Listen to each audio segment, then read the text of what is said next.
EAGLES. Eagles.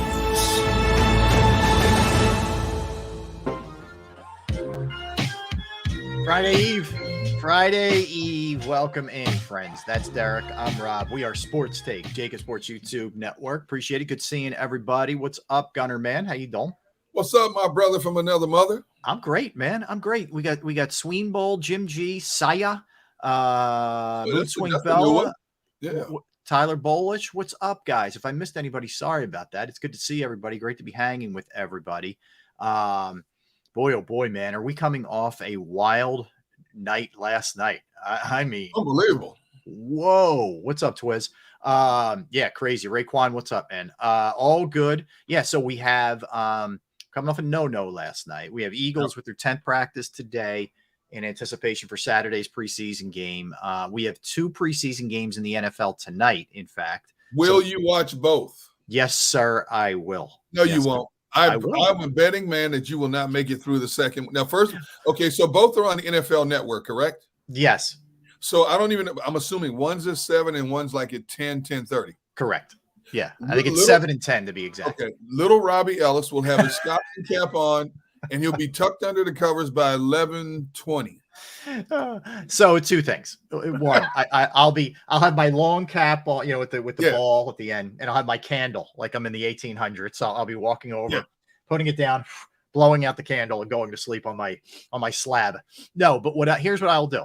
So the Phillies start at 6:40. So every commercial break or if the Phillies game gets out of control, I'm going over to the NFL Network to watch the early game. Okay. So the games tonight are it's the Texans and the Patriots are the early game, and the Vikings and the Seahawks. Okay. So I'll go over to the early game. What's up, Fitness Rebel? How you doing? So I'll hit that one as much as I can. Phillies will be over by like 9:30-ish, 9:20. Watch the end of the first game. Then at 10 o'clock, I will go over. Now, if I'm keeping it real, I will not make it to the end of the game. I know you won't. But I will make it. My prediction is mid-third quarter is where I zone out.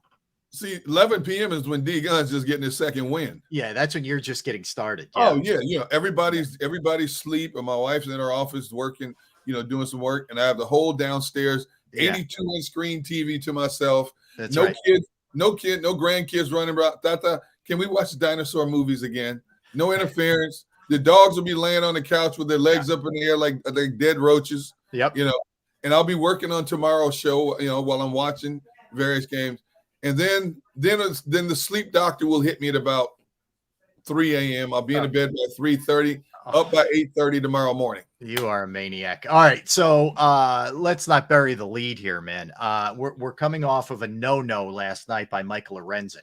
And you want to talk about an eventful, drama-filled night. By the way, Scott Fransky, Phillies radio voice, joining us at 12:30 to talk about calling yet another no-hitter for him. If my count is correct here, I have him with the Halladay perfect game, the Halladay no-hitter in the playoffs, Hamels no-hitter in his last day as a Philly, and then last night I had him for 4 altogether. So that's pretty cool that he's called that many. So he's going to join us at 12:30.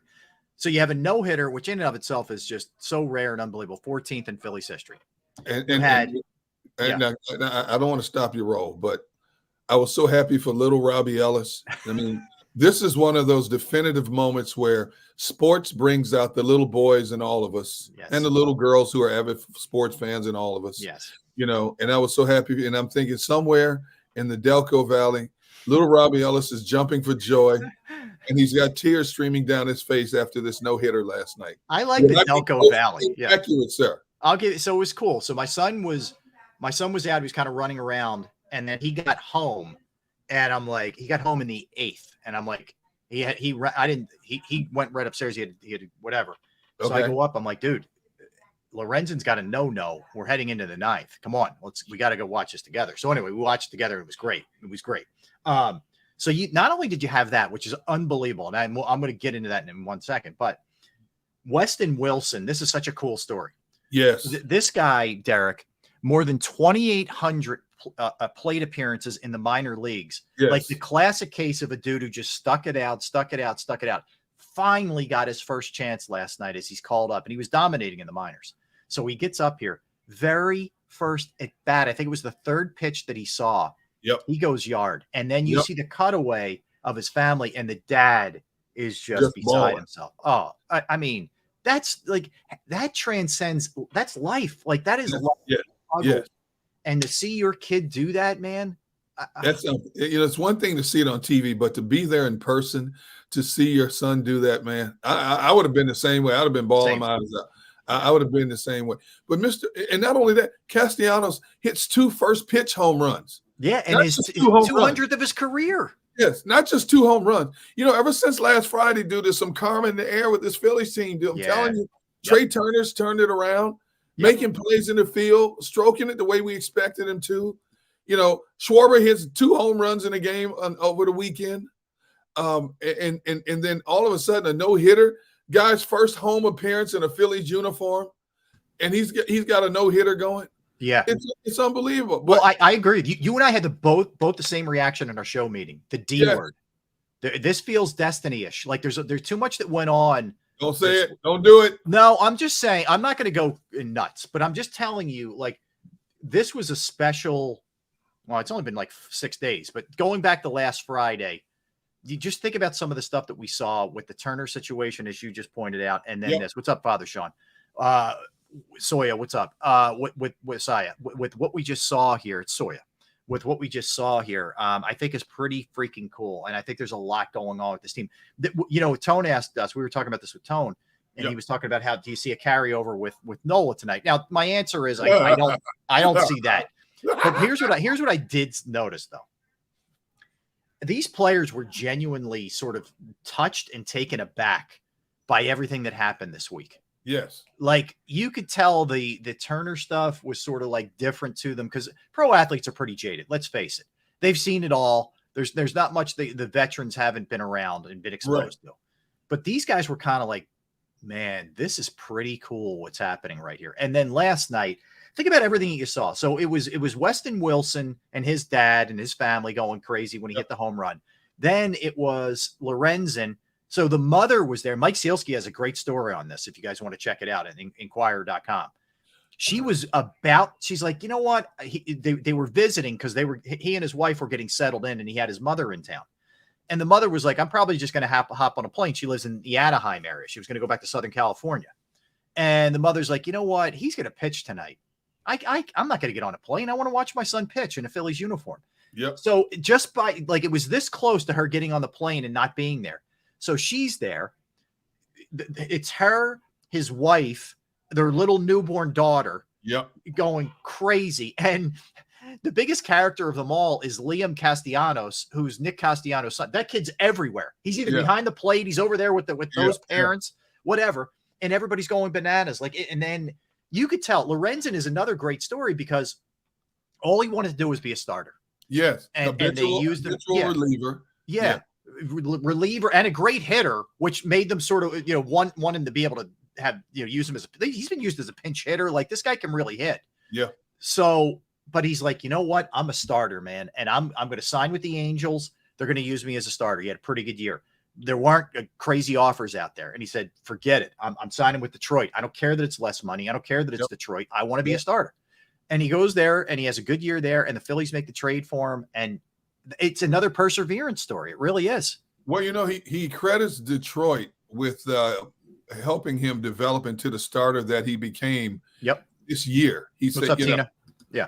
He said, Detroit is the one that really invested in him to convert him to a starter. Mm-hmm. And he also brought up an interesting point. He said, most of the season, even though he made the All-Star this year, most of this season, his changeup had not been where he had wanted it to be. Yeah. And he said last night, his changeup was exactly what he wanted. Of all times for the changeup to be exactly what he wanted it to be. Mm-hmm. And man, it was like the perfect script. Now, I look at I'm enjoying the look on your face, because there's a smile there that's not there often, because normally you're trying to get people fired, but that's another story. No firings today. Yeah. And I have the utmost respect for your Philadelphia history, sports knowledge, my friend. Okay. All right. So I'm going to hit you with this. All right. And I didn't discuss this with you. No, this is off the cuff. This is off the cuff. This is off the cuff. But I know how you live and die sports history, Philadelphia sports history. All right. Okay. What year were you born? 71. 1971. What month? March 10th. Oh, March. Okay, I got to alter this just a little bit. Pisces. Okay. For those of you scoring at home, yeah. March of 71 says. All right. So I ask you this general question first. All right. How many? Now the Phillies have 14 no-hitters in their history, dating all the way back to 1885. Okay. How many no-hitters has little Robbie Ellis been on Earth for? Phillies no-hitters. Okay. How many have I been on Earth for? I think I was born. I think I was just born when Rick Wise had one in 71 against the Reds. He also hit a home run in that game. I'll say 71, Mulholland in 91, Tommy Green in 92. I think it was 92.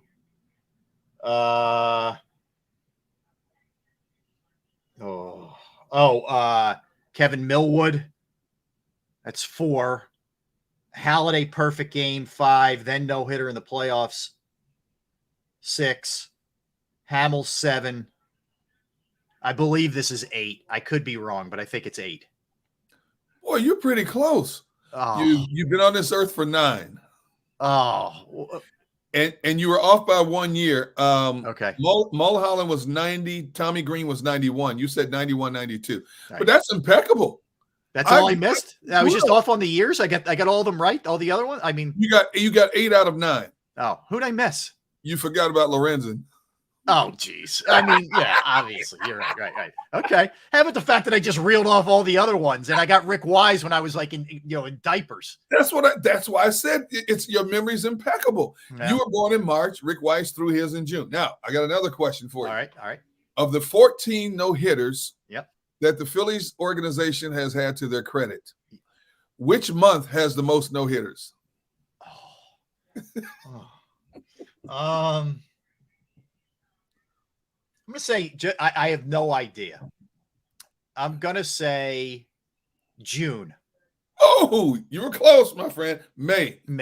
Oh, May Jim Bunning had a perfect game on Father's Day. Yes. And I didn't know if that fell in June or May, and that kind of had me deciding right there. Okay. Here's a little stat for. See, I did my homework. You're good, man. You're good. You're on it. Now look, Phillies had 3 in May. Yeah.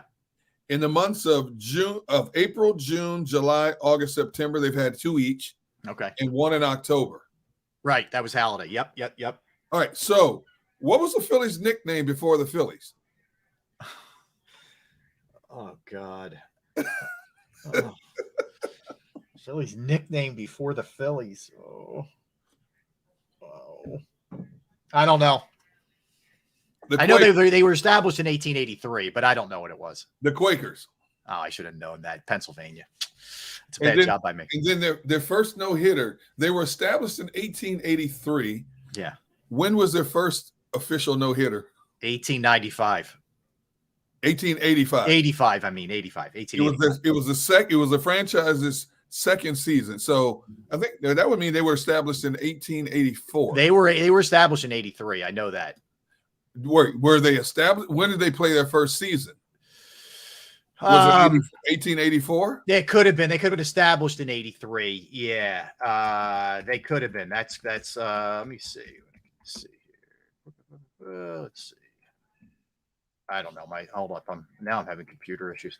According to the record books, I got it says Charlie Ferguson of the Quakers shut out the Braves 1-0 in the franchise's second season. It was August 19th of 1885. Yeah, it could have been established that year.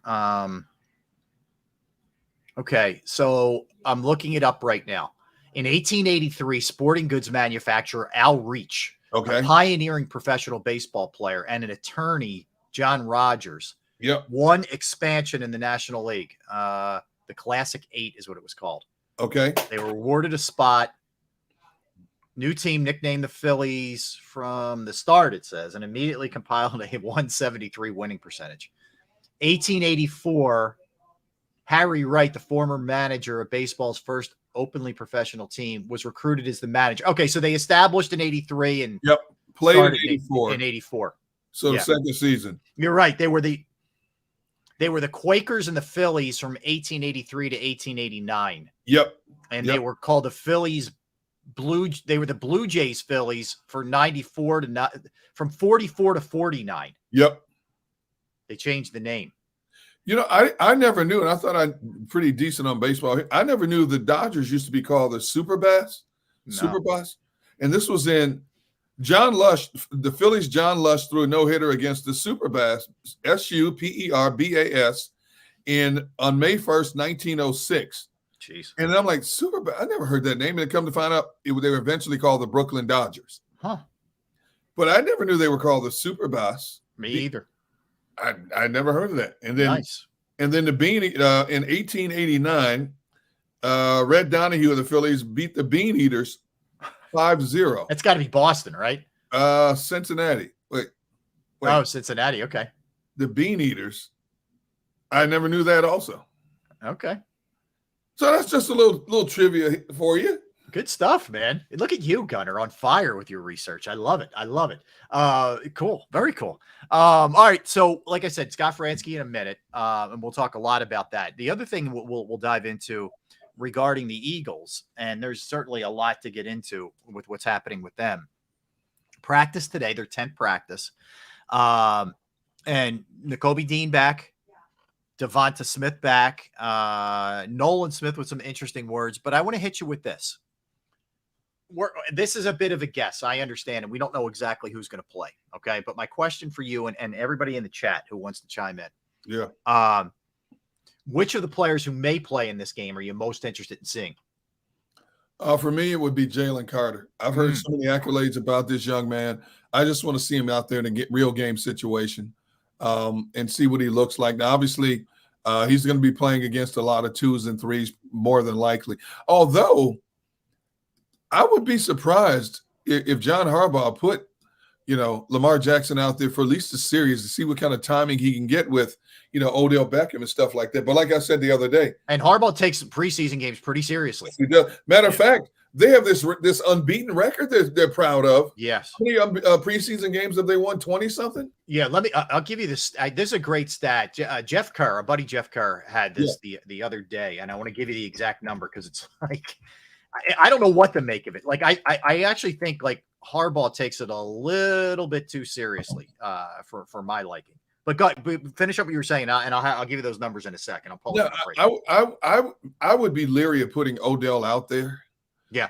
Because he's had the 2 ACL tears. And as we all know, anytime you've had that many, you're always susceptible to another one. Yeah. If he's going to blow out an ACL, I'd rather have it happen in a regular season game than a preseason game. Not to say it could happen, but still, you're going to be out there playing against guys who are trying to make a name for themselves in a lot of situations. Make a good point. I got the numbers. You ready? Okay, yeah.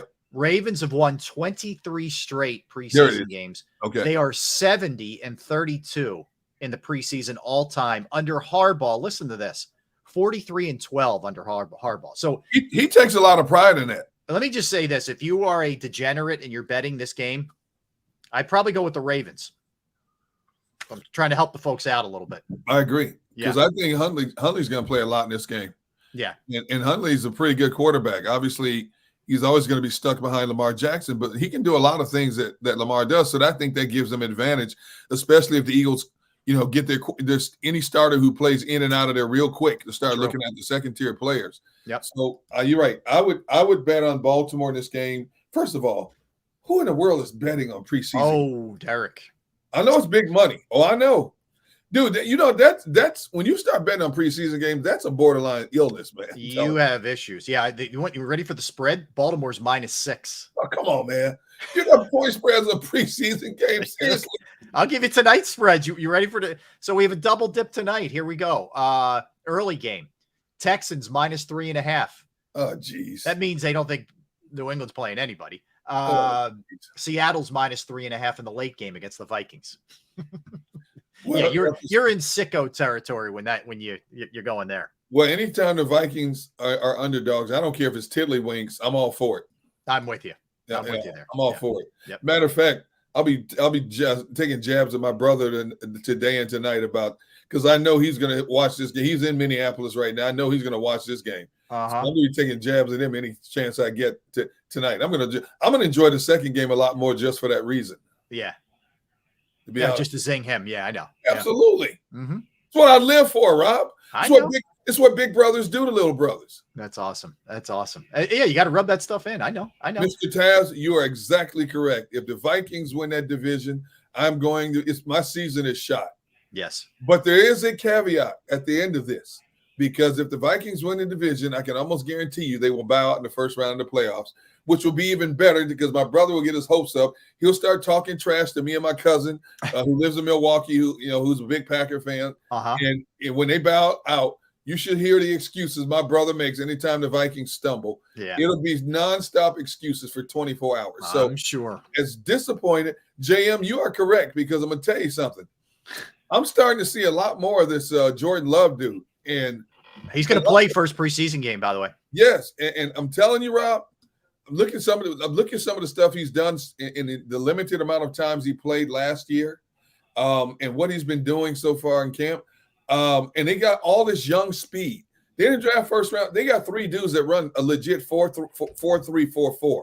Yeah. I mean, this Christian Watson is 6'5". He runs a 4.3.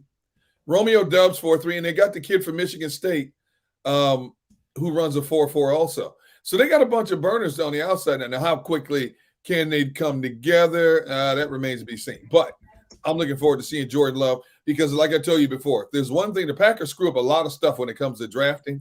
The one thing they have gotten right since 1992 is the quarterback situation. Yeah. When you've only had 2 quarterbacks since I agree. 92, I mean, yeah. It's like the Steelers with coaches. They clearly get it right. Yes. I agree with you. I agree. All right. So for me, and I don't think he plays in this one, but for me, it's Nakobe Dean in the, I would say game 2 or game 3 is the one I want. And I don't know that they'll play him at all. But if he were to play, he'd be the guy I would be locked in most on. Like, let me put it this way: if I'm sitting at the game and I choose to watch whoever I want, I'm not at the mercy of the TV, flow to it. I'd be locked in on seeing what Nakobe Dean did every play. Yeah, he would be my guy. If I'm Nick Sirianni, Nakobe Dean does not touch the field this game with that high ankle sprain. Oh, I don't think he plays. I'm just saying. I agree. Yeah, I don't care. I don't care if he's running 4.40s on straight line in practices. When you start talking about cutting on that, and people start falling, big guys start falling around down your ankles and legs and stuff. When it's 42 guys on the field at one time. 22 guys on the field at one time. No, thank you. Yep. Agreed. All right, let's do this, Derek.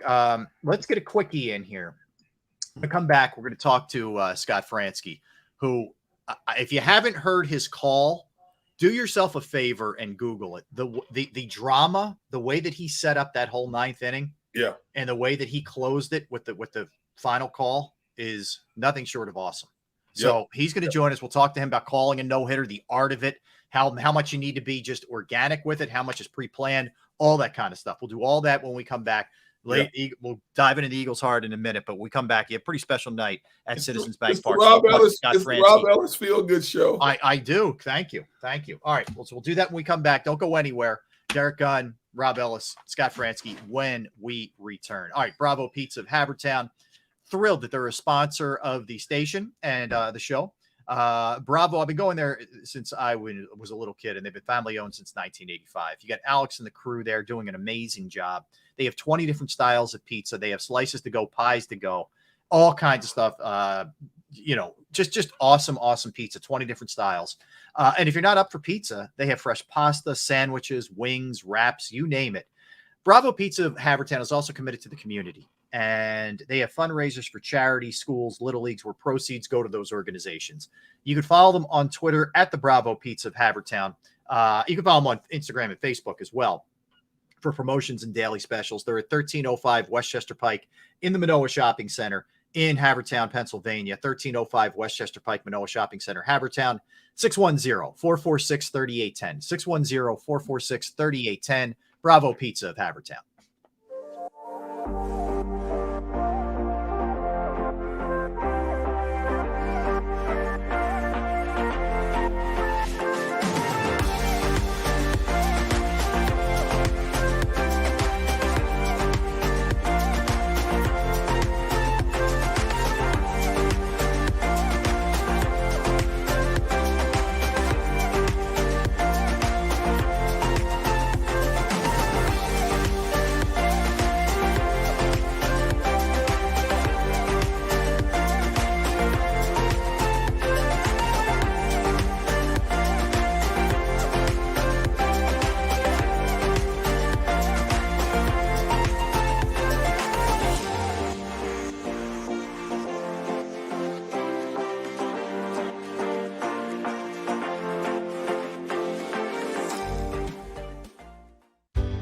Go passionately.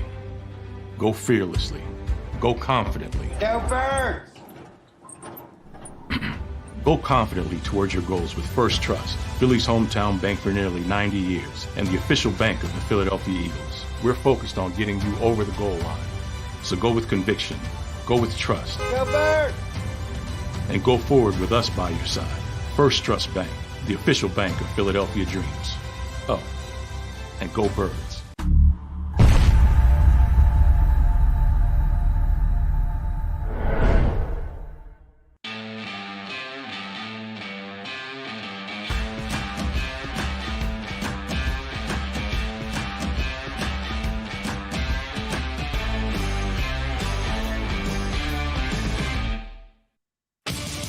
The greatest fans on earth. It's a bold statement, but would you expect anything less from Philadelphia? 58 years of heartache creates a toughness, a grit, a resolve not found in most. Sure, our prayers were answered, but now that we've had a taste, we're looking for more. Pondley Hockey, official partner of the Philadelphia Eagles. Go to get your game on. Go for the beers. Go for the cheers. Go for the hit and the hits. Go for the stakes and the stakes. Go to get your parlay on. Go to get your party on. Go for the scene. Go for the screens. Go for the gallery. Go for the win. Go to Ocean. Visit theoceanac.com to plan your visit. EAGLES, Eagles.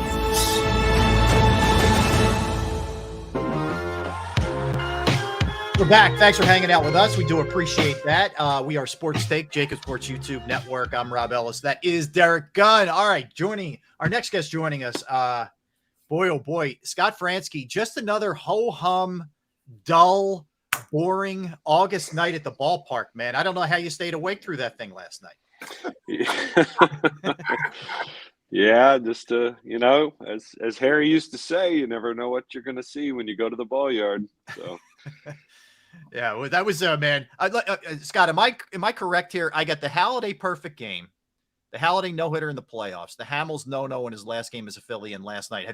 Is that your grand total of the ones that you've called? Did I miss one? Well, the Phillies had a combined no hitter in there that Hamels started in Atlanta. I've seen the Phillies get no hit 3 times. Yeah. And I think I counted it up. I did 4 no hitters in the minors as well. So I've seen a few, and that was only in 3 years. So yeah, I saw a few. I've seen a few. So Scott, I got to ask you this, because you are a veteran of the no hitter, both as you just alluded to, both plus and minus. The team you've covered, and you watch your team that you've covered get no hit. So you're approaching the 9th inning, and the intensity is increasing in the ballpark. Everything's electric. In that commercial break preceding that 9th inning, top of the 9th, what's going through your mind in terms of how you want to set it up? Any little things you might want to add along the way of that last inning? How are you preparing for this? Well, I think number one, you want some of the numbers right. In that moment, you want to know that it's the 14th no-hitter in Phillies history, or things like that. I think I remind myself just to be, sort of be basic about it, and remember. It's really easy to get caught. We have monitors in the booth. We know everybody watches the game on TV, and it's really easy to get caught just watching TV in a sense. So I think you sort of gently remind yourself, all right, don't forget, there's mechanical things you're supposed to do as a radio announcer that may play into this, defensive alignments or whatever, ball in the gap. We want to know that maybe somebody's there or somebody's not there, things like that. So I just try to remember to do some of that stuff and whatever, that way I just feel like I'm a little more prepared for whatever might unfold. Okay. Well, you nailed it, Scott, first of all. But do you subscribe to the don't bring up the no-hitter thing? I know some announcers do, some don't. Where do you fall on that one? I bring it up. I mean, again, we're on radio, and Yep. Somebody on the Schuylkill can't see the scoreboard that there's no hits. Mhm. So they have no idea unless I tell them. They might turn it on and they say, well, it's 6-0. Philly's got it in hand. I'm going to go listen to something else. Right. So they have to know. And again, as I said, I've seen the end of a lot of these. I've seen them get broken up. But it doesn't change how I feel about it. I've always felt that it needs to be, I mean, you can make, you can mention it or whatever early in a game. But for me, if you get a pitcher through 5 and he hasn't given up any hits, that's always kind of the alert mode. Years and years ago, it used to be that they wouldn't send that bulletin out on the AP until they got through 5. Mm-hmm. And once the bulletin went out, then it was sort of a thing. So I've kind of had that in my head forever, that once it gets through 5, I need to make sure I'm really clear about it. Mm-hmm. And, he gets through 6 and he gets through 7 and he gets through 8. And so I try to be very clear about that throughout. I don't have any superstitions where that goes. I mean, Vin Scully always did it. So if it's good enough for him, it's good enough for me. That's a pretty good guide. Yeah. Scott, do you always have a lot of people talking in your ear along the way too? In TV, there's somebody always in your ear when you're doing live broadcasts. Is that the same case with you on radio too? No, it's just Larry and I. I mean, I know last night, Murph's in the booth. Greg Murphy's in the booth with us, but he's not able to talk in my ear. So if he has anything or notices anything, he would have to either tap me and get my attention or write it down. We do have an producer engineer in the booth, and he can talk in my ear, but he's not really he's not a stats guy. I think last night I asked them both. I just asked if somebody could look up how many other no-hitters have happened this year. Mm-hmm. And they called up for me the complete list. But other than that, we're pretty much kind of on our own on radio. Okay. Did you, Scott, look, the game's different these days. And when you get to a certain pitch total, sometimes managers don't care. Like, we're getting this guy out. I'm thinking long-term. Yeah. How much were you and Larry maybe during the breaks debating, hey, the pitch count is at X? Does he possibly pull this guy in this spot? How where were you guys as far as that fell? It's funny. Larry and I had a conversation off the air, and he really thought he was going to get pulled after 7 because he was going to be right in the 100 range. And once he went back out for the 8th, Larry's comment to me was, well, if he's going back out for the 8th, he's going back out for the 9th. Mm-hmm. I mean, what's the difference? Yeah. I mean, if you're going to send him into the 8th, you're only doing that because you think there's a pathway to the finish line, right? Mm-hmm. Because what's the difference? Okay, so you threw 8 no-hit innings. You still didn't throw 9. Yeah. Right. Yeah. Now, again, the pitch, he was efficient in the 8th, so it made it academic that he would absolutely bring him back out. Now, I didn't know, of course, until afterwards. Rob had told him 20 pitches. After the 7th, he said, you got 20 pitches. And they wouldn't have done that unless he had the extra rest from the previous start, and he's going to get extra rest. They already know that for the next start because of the off days and the 6-man rotation. So Rob is pretty serious about making sure he takes care of players and their arms and not overworking pitchers. And he's really serious about it. As much as it definitely, the team is a part of it, but as much as anything, he feels a responsibility to the player. And sometimes managers have to save players from themselves. Yeah. Players want to play and they want to perform, and they don't always make the right choices when it comes in terms of their health. And so he's really serious about it. So I was a little surprised he let him go past 7, but I'm glad he did. I thought, he said I would have had. I thought it was well done. Yeah, no, I thought he handled it perfectly, Scott. And he was funny afterwards. Said I was thinking about polling him. I'd have put a bulletproof vest on to go out there and get him. Yeah, no doubt. And he's not wrong about that. But no, 12 pitches in the 9th. Could you tell? I mean, sometimes when a guy's on early. Did you get any? Because he was laboring a little bit early. I say laboring, it's all relative, but it didn't strike me as like A game stuff right away. How did you feel about it? The same. You know, he was getting outs, obviously. He wasn't, you know, I mean, it's one of the fewest, it's a low strikeout total for a no-hit game. And he wasn't striking out that many guys early. He wasn't, but I think some of that had to do with the changeup. And, you know, he had told us afterwards that he just broke that out. Basically, he hasn't thrown that kind of changeup in over 2 years. Yep. And I think some of that was he was using it because he felt like, hey, this is going to work. This is useful for me. But he was still struggling, I think, with the command of it. You know, you'd see him, he'd throw a really good one fastball, really good changeup, and then he might just throw one in the dirt like 57 feet, right, and really miss with it. So I think there was some, you know, figuring it out and getting a feel for it along the way. But I didn't, you know, we were more focused on the homers and Weston Wilson and Castellanos and that kind of thing early on. And how amazing is that one, Gunnar? Sorry to interrupt you, but the Weston Wilson, I mean, yeah, that's cool. 28, that's really you cool. know, I mean, you did minor league games. There are guys like that are just, you know what, man, I'm going to keep going until they rip the jersey off of me. And he's a great example. Wes thought he was going to make the big leagues a few years ago. He was really close. He was at AAA for Milwaukee, and he thought he had a chance. He felt like he was on the cusp of being called up for the first time.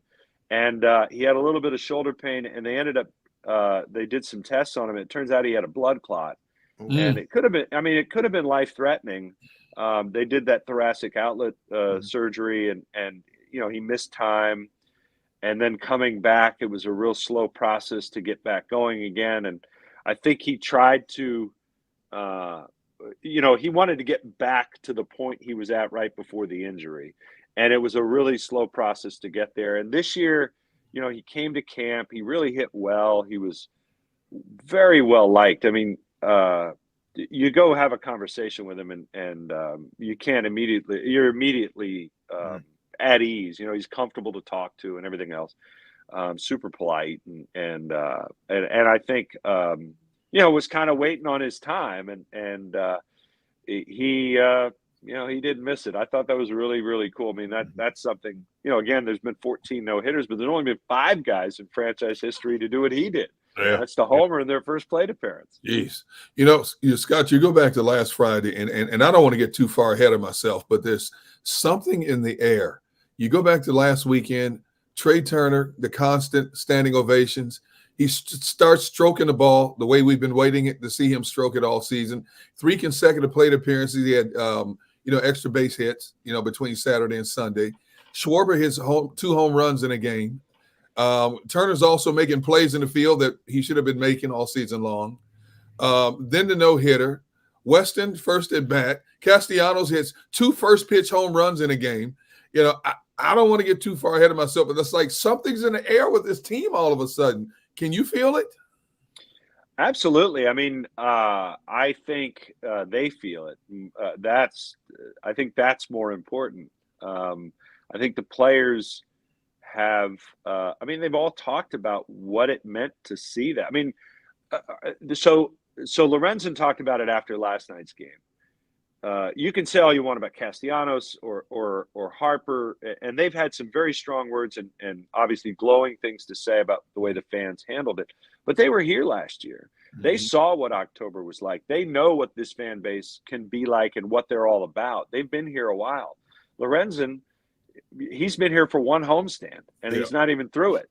And he remarked on it. He said, man, his 3rd day in the organization was the day everybody stood up for Trey Turner. And what does that say to a new player? Like, this is, hey, like, and his quote afterwards was like, I've never been with an organization where the crowd is a part of the team, and it is here. And I think that speaks volumes for and other players will take notice of that too. Just like they did the crowds in the playoffs and the World Series. I mean, so I think it's meant a lot to the players. There's no doubt. I mean, let's not overlook the obvious here. The teams they're playing The pitching is not as good as what they had faced coming out of the All-Star break. It's not Milwaukee. It's not Cleveland. It's Kansas City and it's Washington. And the Phillies have, after Castellanos last night, the Phillies have nine times this year they've had a player have a multi-home run game. 6 times it's happened against Washington. Jeez. So they're now, again, credit to the Phillies. They're doing what they're supposed to do. And that's beat up on teams like this and for an offense. So, but I do think there's that ability to, all right, now we feel better about ourselves. We feel better about our swings. We're locked in better. And yes, the caliber of pitching will be different, when they see the Twins this weekend or next week in Toronto or whatever. And 2 weeks from now against the Giants, it will definitely be different. But I think the point of it is you face these teams who are not as good, who are not as strong right now, and you need to, make some hay, and that's what good teams do. Scott, I want to go back to something you just mentioned, and you're not a horn tooter. You're not going to toot your own horn, but I'm going to toot your own horn here. So Sunday, after the game, I love the look on your face. Like, where's he going with this? Yeah. After the game Sunday, I was on after you guys, after Greg Murphy and then you guys at WIP. So I'm intently listening to everything that you guys are doing. The interview that you did with Harper, you and Larry did with Harper, was absolutely awesome. First of all, and what he had to say went well beyond what players. Usually, players are going to say, "Yeah, we love these fans. It's great. We love the support," and they're sincere. But it's like we've seen it all. Whatever. Harper was like opening him, like he was laying on a couch with you guys. Like honest to God, man. And it was unbelievable. At one point, he said, I only wish I started my career here. Like, for the people who go like the pandering route with Harper, which I don't, I think it's ridiculous, but this guy sincerely loves being here. And I think those guys were all genuinely touched by the Turner thing to the point where it was really like prophetic for them. And you could hear it with Harper on Sunday. Yeah, I would agree. I mean, Harper has always hit the marks. Mm-hmm. He's really good at the interview part. I mean, he's had to be the face. He's had to be the center of attention for a long time. And that goes, even before he was with the Phillies. But I think he's 100% honest when he says those things. I mean, I don't think he's saying, boy, I wish I never played for the Nationals. Mm-hmm. That's not what he's saying. He's saying, I really love it here. This is an awesome place to play baseball. And, if in some other universe I could have done it differently, this would have been the place. I mean, now that I've been here and I've seen it and I've witnessed it and I've felt it, this is where he wants to be and what he believes in it. And he's made that connection and the fans have made that connection with him. So again, I don't think he's trying to say, boy, I wish I never played in Washington. Right. I think it's more just saying, this is a unique situation. And like he said, he's like, I wish everybody could experience it the way he has. And he wishes everybody could see, because he thinks they would all be converts, if you will. They would all be won over in the end to that same way of thinking. Mm-hmm. So Scott, Rob and I were talking about this earlier. A lot of times when you have this domino effect of great things starting to happen on a team, it has a carryover to the next man up mentality. So it brings me to this, and I mentioned everything that's been happening since last Friday. Now we get Aaron Nola on the hill tonight, okay? And it has been not just a job, but an adventure for Mr. Nola this season. Yeah. If you can get inside of Aaron Nola's head right now, and obviously he's been frustrated with what has transpired, what do you think's going through his mind right now? He has to follow up a no-hitter. Well, he's had to do that before. He had to follow up the last Phillies no-hitter in Chicago when Cole Hamels went, and Nola got his first big league win the next day. Oh, wow. In what was his second start in the major leagues.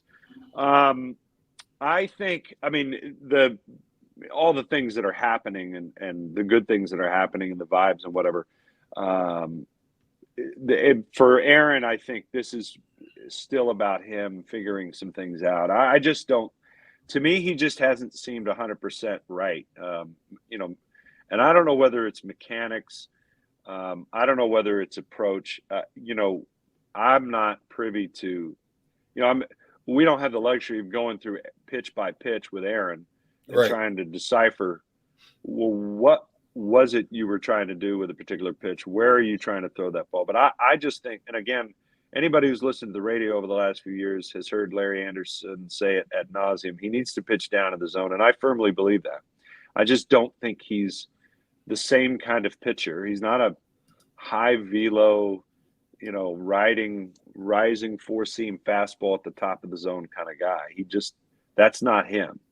I think he's got to be down in the zone. His command is going to need to be sharper. And I think his stuff is still, I mean, his curveball is still has the potential to be just utterly dominant. I mean, you look at his strikeout numbers, they're still there. Is he doing something with runners on that they haven't yet figured out? Perhaps. But the numbers with runners on base are just ridiculously high. And not only that, they're ridiculously different from his career norms. Is that a one-year blip? I don't know. Is it something that other teams have figured out about him? Are they seeing something in his delivery or his setup or whatever that they're picking up from Aaron? You know what I mean? I mean, if there's that many instances of with a guy at second base or guys on at first, and then all of a sudden the wheels fall off, either they've got something, or B, he's doing something different mechanically out of the stretch that he doesn't do out of the windup. But to this point, they haven't figured it out. So, but they're going to need to. How ironic it is, though, that all of this is happening to him in a contract year. Of all years for this stuff to happen, is happening now. Yeah. You know, and it's not like he's been without struggles before. I know 2019 was a tough year for him to try to follow up what he did in 18. But at the same time, I think there's still plenty more left in Aaron Nola. But you know, I don't think we've seen the best of Aaron Nola for this year yet.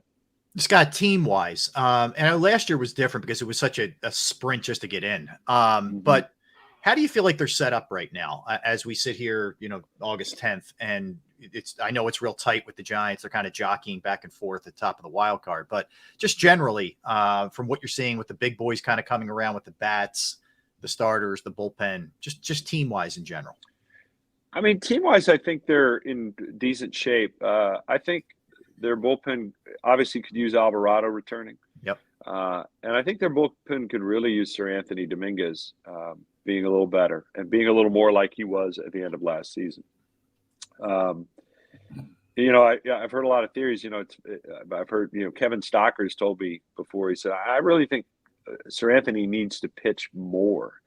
He's a guy that is better when pitching more often, but they haven't really been able to get him those opportunities because they've tried to protect him so much because he's, you know, been on the IL. He's had arm issues and whatnot.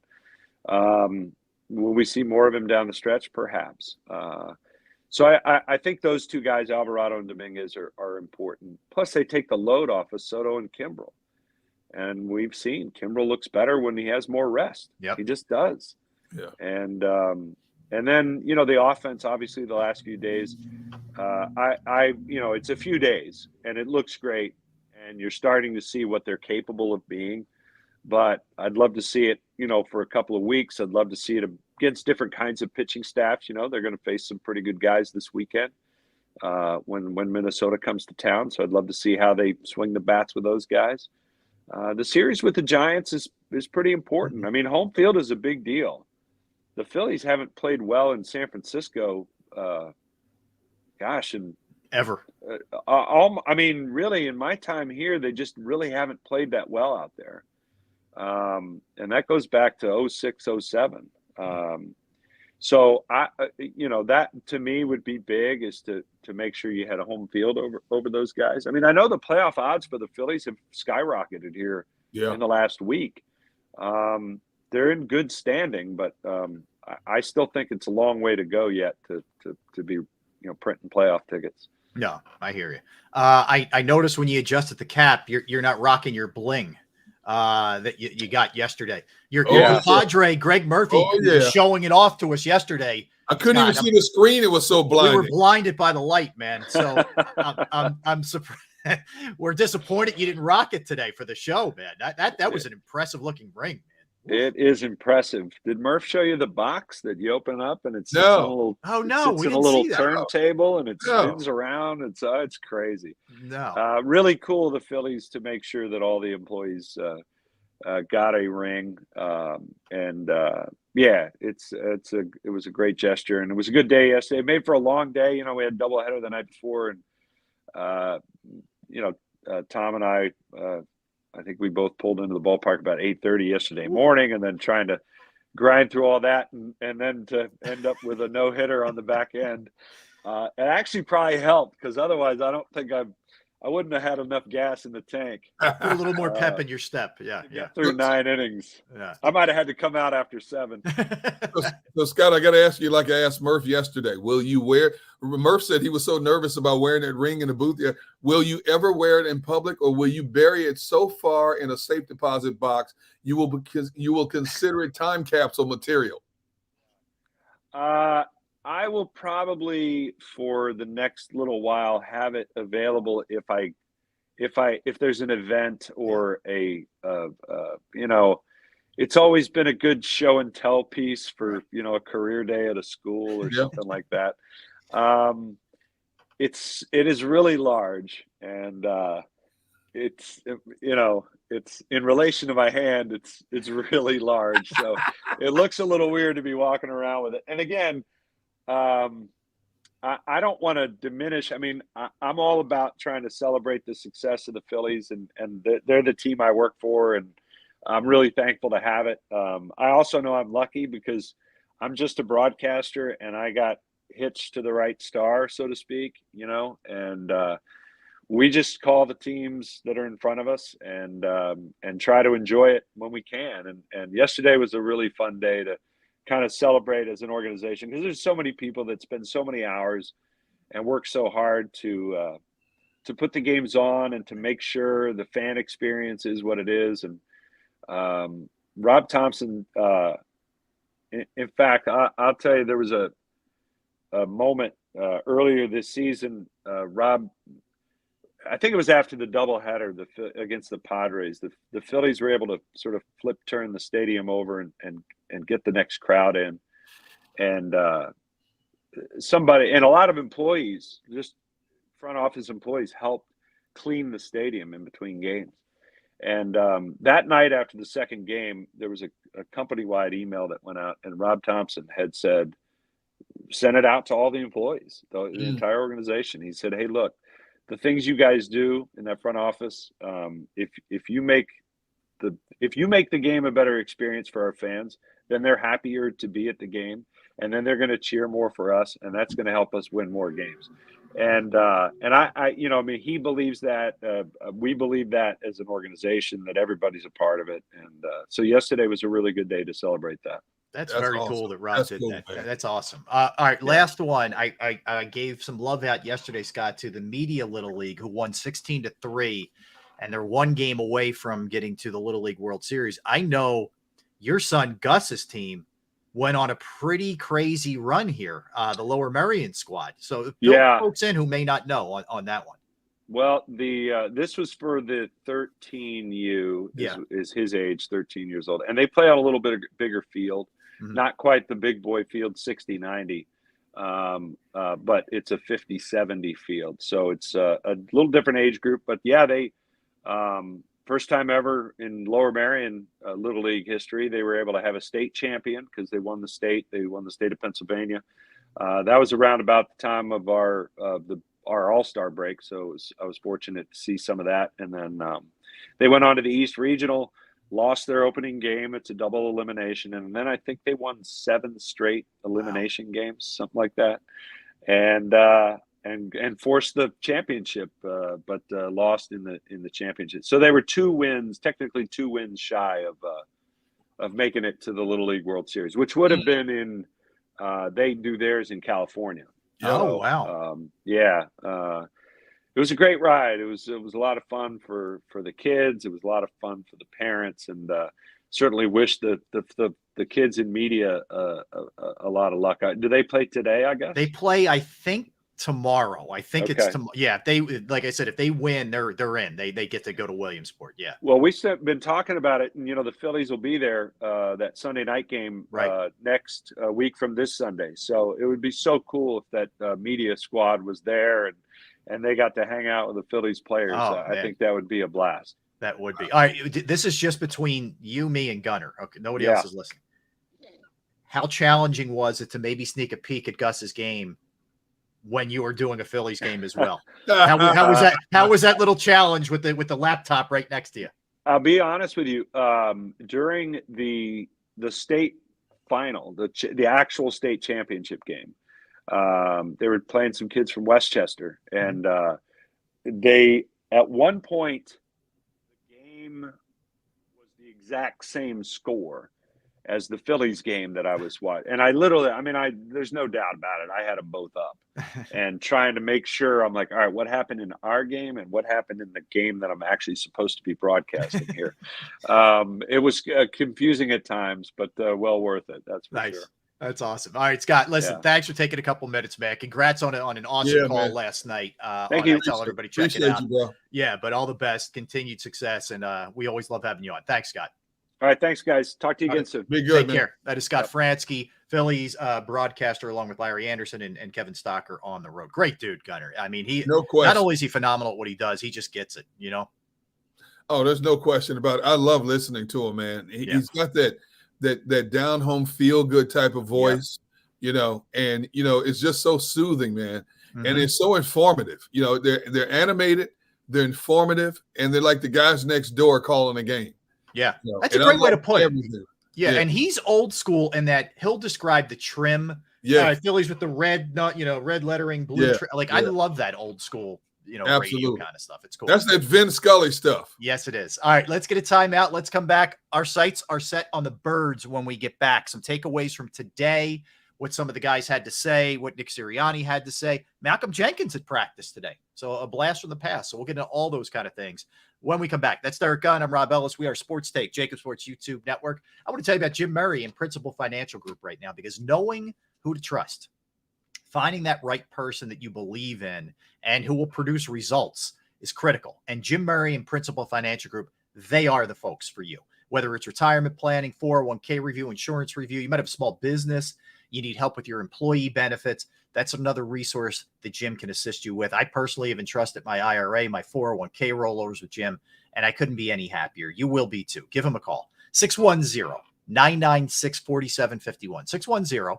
610-996-4751. You could also email him as well. Murray, MURRAY, .jim@principal.com. That's Murray.jim@principal.com.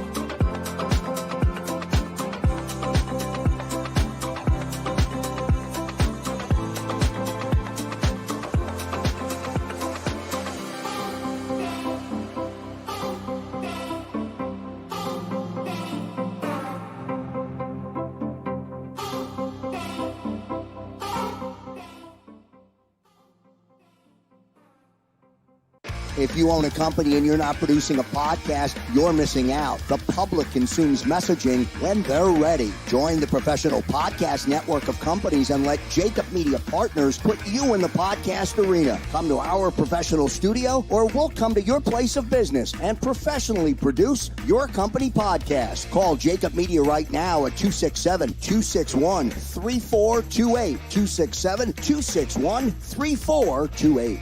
Heading down the shore, have a ball once more.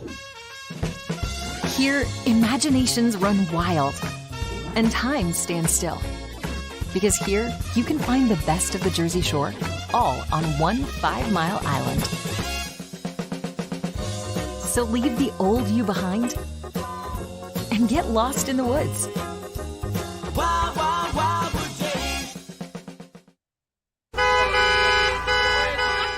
Putting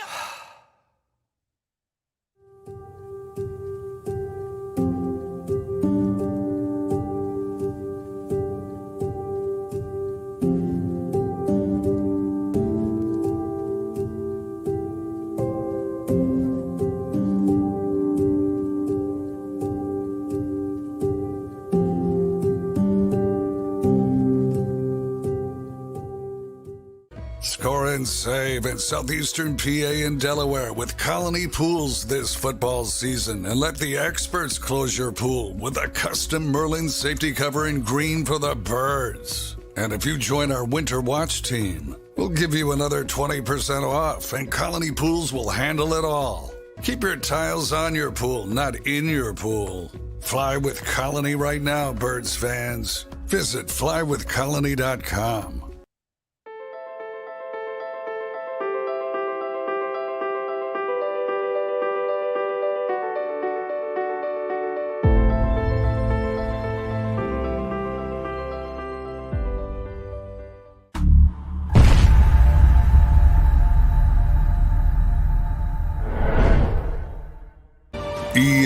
EAGLES, Eagles.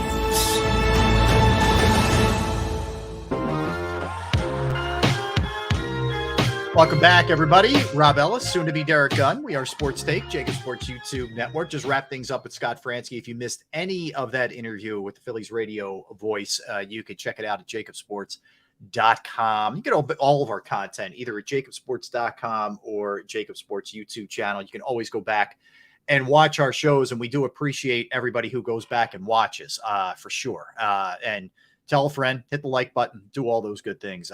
That's for sure. Yeah, Phillies back at it tonight. It'll be Aaron Nola tonight pitching for the Phils, and they win tonight, you get 3 out of 4. And that's all you're looking to do is stack series. That's for sure. All right, we turn our sights now to the Eagles, who practice today, their 10th practice. They'll have a walkthrough tomorrow because they have the game on Saturday at Baltimore. And we talked a little bit earlier, how much the Ravens like to win those preseason games. So we'll see how that shakes out. But practice today, Derek. So couple of names to note that we're back. One, Devontae Smith came back from a personal leave. He was at the sentencing for his college teammate, Henry Ruggs, who got sentenced to 3 to 10 years for his role in the death. He was driving the car in the death of that young lady and her dog, unfortunately. But Devontae, supporting his teammate, was there. The Eagles gave him the day off. It was excused. He's back. And also back Nakobe Dean, who's been rehabbing that ankle. So those two guys back at practice for the Birds. And Malcolm Jenkins in the house checking the action out. Speaking of Malcolm Jenkins, if I'm the young safeties, I am tapping into every bit of knowledge I can possibly get. And that includes, Avonte Maddox and anybody else who's playing that safety spot, because during his heyday, especially in his prime, he was one of the best in business in terms of reading defense, reading offenses, playing down in the box, knowing when to shoot gaps, knowing when not to. He is a wealth of information for that organization and for those players. And, Avonte played with him for a while, and I am getting everything I can out of him for the short amount of time he's there. I agree. You're right. What a resource that you could tap into, man. The Eagles have used guys in, like consultant roles before. Malcolm would not be a bad guy to have around for a couple weeks in camp in general, Exactly. More than just one day, for sure. Especially when you think about it, this is a very, I wouldn't say Terrell Edmonds is young, but you got a lot of young safeties here, with Blankenship and Sidney Brown and some of these other guys. Yeah, he'd be a good guy to tap into, man. That's for sure. The other thing is Nick Sirianni would not confirm or deny the starters will play in that first game. So I think two things are at play when he says that. One, I think he means most of them will not play. I don't think there's much chance that you're going to see Jalen Hurts or Devontae Smith for that matter. Right. But I also think it leaves a little bit of wiggle room for him if he wants to maybe play Blankenship a little bit, just for example, or maybe if he wants to play one of the younger guys who might be considered a starter a little bit. That you may see. I don't think you're going to see much, but you may see a little bit of that. What do you think? I think on defense it's a lot easier to mix and match, like certain players that would be considered starters more so than an offense. On offense, if my starting quarterback's not playing, why am I playing my starting offensive line and front line receivers? That's not going to happen. But there's some running backs who might get some, Penny and Swift might get a little run just to get, acclimated to the system here and the calls and the audibles here, they might see some time in the backfield behind the second offensive line, which is still not a bad offensive line for the Eagles. But when it comes to the defense, I can see Jalen Carter, Reed Blankenship, Nolan Smith, guys who are going to be counted on heavily, getting some reps out there, getting it down, getting the timing down, getting the calls down, so on and so forth. And then, of course, you got Miles Jack, if he's playing in the middle now, if he's getting acclimated, he's played both the middle and the outside. If he's going to play the middle, if Nolan's hurt until further notice, then he needs to be in there also, making the calls and stuff. Cunningham needs to be in there, hearing the calls and stuff like that. Offense, if my starting quarterback's not playing, there's no need to put anybody else I consider a starter on offense out there. It really isn't. No, I agree with you. Well, let me ask you, because I don't think there's any way he plays in this game. So let me be clear about that. But when it comes to Nakobe Dean, who, did get some reps last year, non-special teams, but not a lot. Do you think he should be playing in preseason games? Take this one out of the equation because he's still coming back from the ankle. But the next two, or is it all about those joint practices that the coaches, have really turned into almost preseason games now? I would say the amount of time he plays is based on what the coaches see in terms of, is he making the correct quick calls, number one. The first game, I would not play him more than a couple of series and then sit over there and discuss, okay, what did you see? How did it feel? Why did you make this call? This is what you should have called.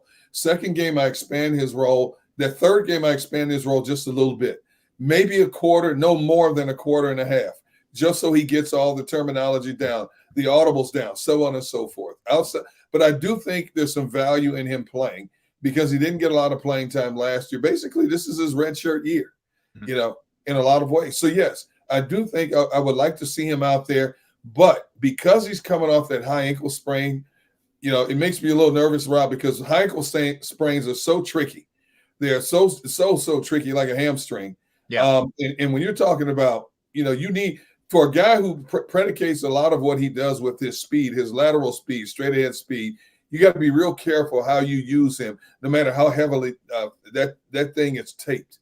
So I would pump the brakes. I'd give him a little run, let him go, but I'd pump the brakes real quick on his involvement in those preseason games. Yeah, I think there are certain guys that fall into this category, and I frankly I don't know if Nakobe Dean is one of them. But even though he's a first round pick, I think we're definitely going to see a little bit of Nolan Smith, don't you? I mean, yes. Yeah. So I think Nolan Smith. Like I said, I'd play. Reed Blankenship would get some time for me. Yes, Jalen Carter even gets some time for me. Carter would get a little bit of time. I don't know that they would do that with Jordan Davis. I don't know. I'm trying to think of who else. Well, I would play Jordan Davis at least one or two series just based on this. I want to see how he moves in game action. We all thought, and even Jordan Davis said it. When he came in last year, he wanted to get his weight down. Right. Then we find out this year that he's over 340, but he feels better. I don't know if he changed his diet. He said he said he weighs the same, but his conditioning is much better in terms of stamina. Okay. His work. I want to see it. I just want to get a small sample of it. Right. That's all I need. I don't need a lot in the preseason game. Especially if Baltimore's playing their ones. I want to see this. I want to see my big man against their ones. Yep. At least for a series, at least for one series. And then get them out, call it a day, sit down, study it, rest of the game. And then compare it to whoever's in the game for him afterwards, compare it to what they're doing.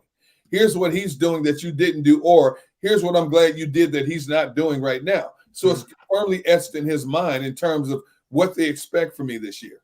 Yeah, I'm with you. Like, to me, measuring him against a group of ones in the second preseason game or whatever, him being Nakobe, I would be really interested in that. I'd be really interested in Jordan Davis too, going against a number one offensive guard or center and seeing what that looked like. Yes. Yeah. And I think that kind of stuff is invaluable. I know there's a risk, and I know I get it. And this is not me questioning the way the Eagles do things, because how can you when all 22 guys started last year for the Super Bowl?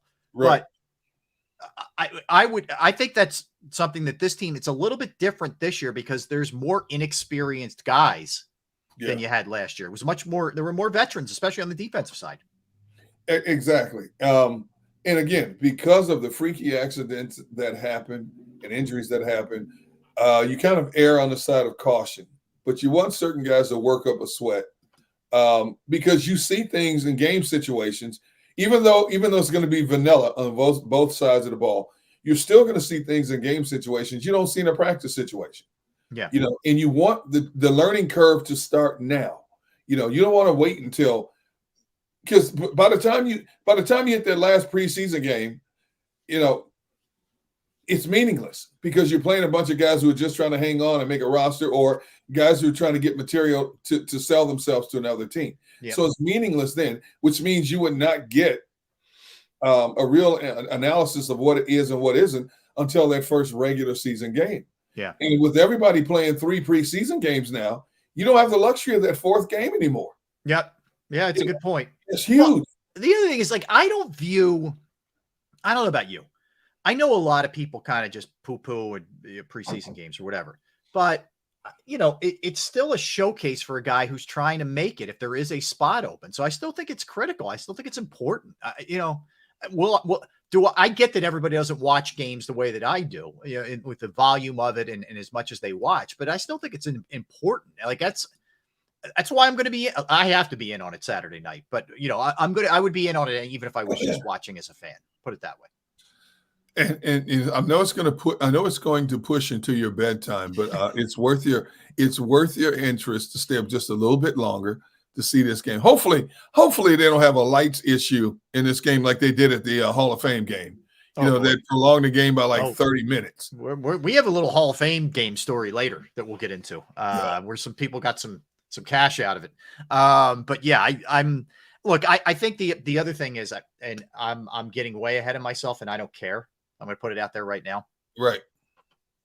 Nolan Smith's my guy, Derek. He's your guy this year? He's my guy. Yeah, he's my guy. Okay. He had a quote today. You'll have to kill me to stop me. Yeah. And there was a story about him when he tore I think it was his pec or I forget what it was, but his shoulder, his arm last year. And he didn't get to be on the field when they won the national championship. Right. Right. Drives him. He was on it the year before. But anyway, the day after he has surgery, I'm not talking about the arm he had the surgery on, but the other arm. He's in there, lifting weights, and the training staff walked in. They're like, "What are you doing?" He's like, "What? Why? I got to stay in shape. This dude. He's a beast, and I'm telling you, Derek, he's like angry in a good way. Like there's an edge to Nolan Smith that I love."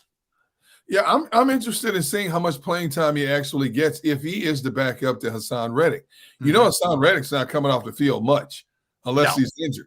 So where else do you utilize Nolan Smith if it's not a Hassan Reddick spot? Mm-hmm. And that's one thing I'm most curious about, because do you flip him to both sides? Does he get a little bit of run for Sweat? Possibly. Yeah. I would assume as much. But I got to see him. I want to see him. He's a first-round draft pick. I got to see this kid. Nobody thought he would be on the board at 30. Right. I want to see what he looks like. Yeah. And that's beyond preseason. I want to see what he looks like in a regular season game. What kind of explosiveness he has off that edge. When he drops back in coverage, what kind of cover guy is he? Things like that. I want to see. I can't wait to see it. Mm-hmm. And because of what Reddick has accomplished, not just last year, but the last 3 years, he's your primary weapon on that side of the field. Oh, where else does Nolan fit in? I agree. Look, we'll see. I mean, to be able to throw. Get ready, it's coming. It's pouring here now. Oh yeah, it is looking mighty dark where I'm at too. Like we're about to get it. We're about to get it. It's not like that monsoon we got the other day with the tornadoes and all that stuff, but that was rough. It's coming down pretty good right now. Yeah. So keep your fingers crossed. The other name that keeps popping up, and again today, Joseph Nagata, the undrafted free agent out of Clemson, Derek, is making noise. He had another good day today. He was running a little bit, some reps with the ones today. This guy's got a shot, Derek. He's got a shot to make the team. Well, Rob, historically, we know the Eagles are not shy about keeping undrafted players. We've seen that happen time and time again. And if he's got something that the Eagles can use, trust me, they're not going to let this kid get away. And I would imagine, but is he good enough to make a 53? When you think about all the positions, X amount of players at this spot, this spot, this spot. I don't care what kind of camp he's having. Is he good enough to make the 53? That's the interesting thing. And if they try to hide him on the practice squad and other people are watching him because everybody's got scouts and so on and so forth everywhere, as much as they would like to keep him, you might not be able to hide him. Keep him off. Yeah. 6'3", 217. I like his size. I mean, he's got good size for sure. Man. But you're right. If you look at it just from a numbers crunch, okay, A.J. Brown, Devontae Smith, Quez Watkins, Olamide Zaccheaus, right there, automatically there's 4, okay? Yep. Now you start to think double special teams and Britton Covey, however you feel about him, I think he's probably making the team, right? Yeah, your boy Covey's going to be back there. Crash Covey is going to be back there, I believe. Okay, so you're at 5 now. Yep. Right? You get one more? Yeah, some teams will keep 6 receivers. So there's a possibility. Yeah. It's not as like, man, you're a running back. Good luck. It's hard on this team if you're a running back, but maybe he's got a shot. I mean, again, just one of those names to throw out there. The other one on the other side of the ball is Mekhi Garner. He's played really, really well, and at least that area I think is a little bit more doable. In terms of maybe being able to make it. Yes, I would agree with you there. There's a little bit more openness on that side of the ball.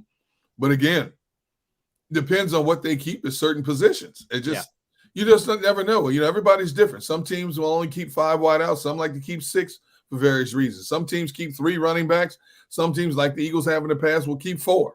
You just don't know when it comes to the number game. And when it comes to keeping X amount of players, and, let's face it, this Eagles team, what did they have? 10 offensive linemen make the roster last year?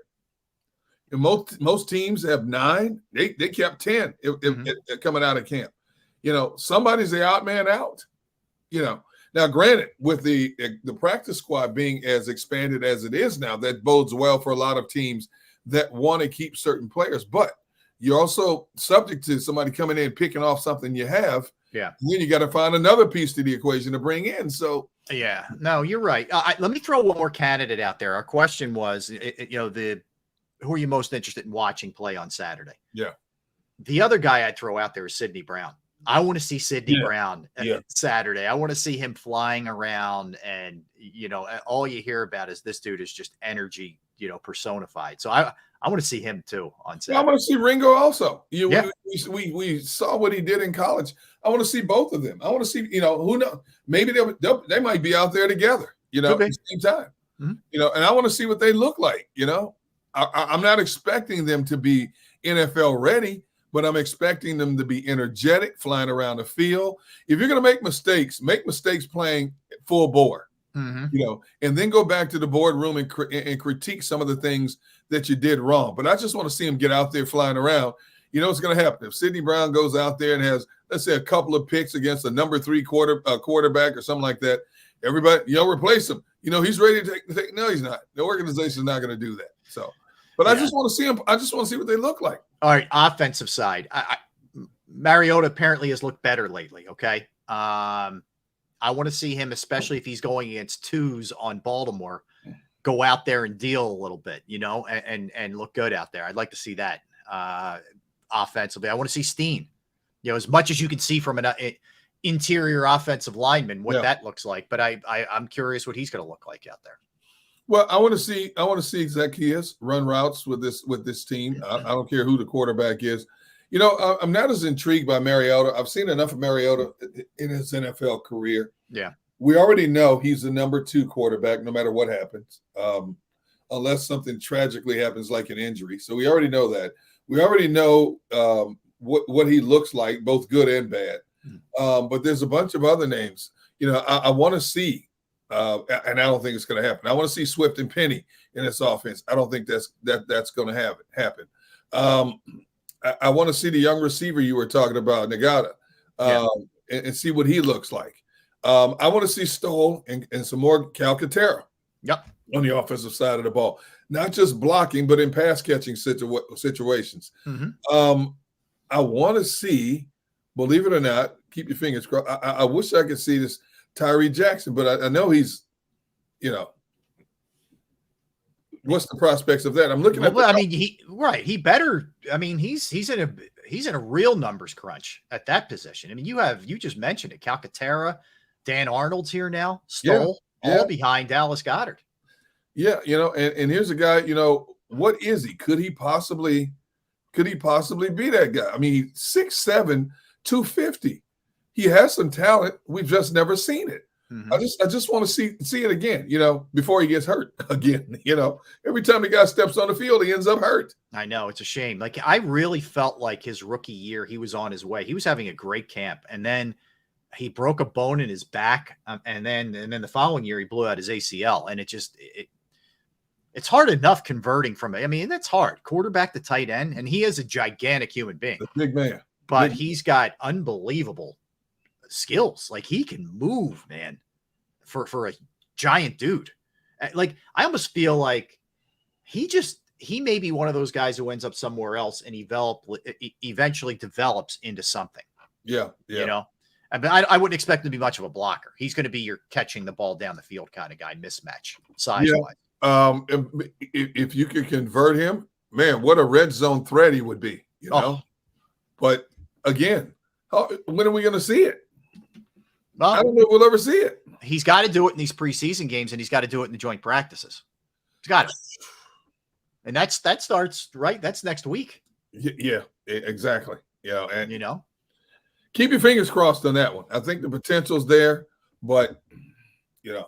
Yeah, so the schedule is Saturday at 7, the Baltimore game at Baltimore, and then the other two games are at the Link, both Thursdays, 7:30 on a week from today, and then 8 o'clock the 24th. Yep. Yeah, that's the Colts. So it goes Cleveland and then the Colts. And then you have a good, 17 days off in between. Man, that's the torture. That 17 days are pure torture for a fan, aren't they?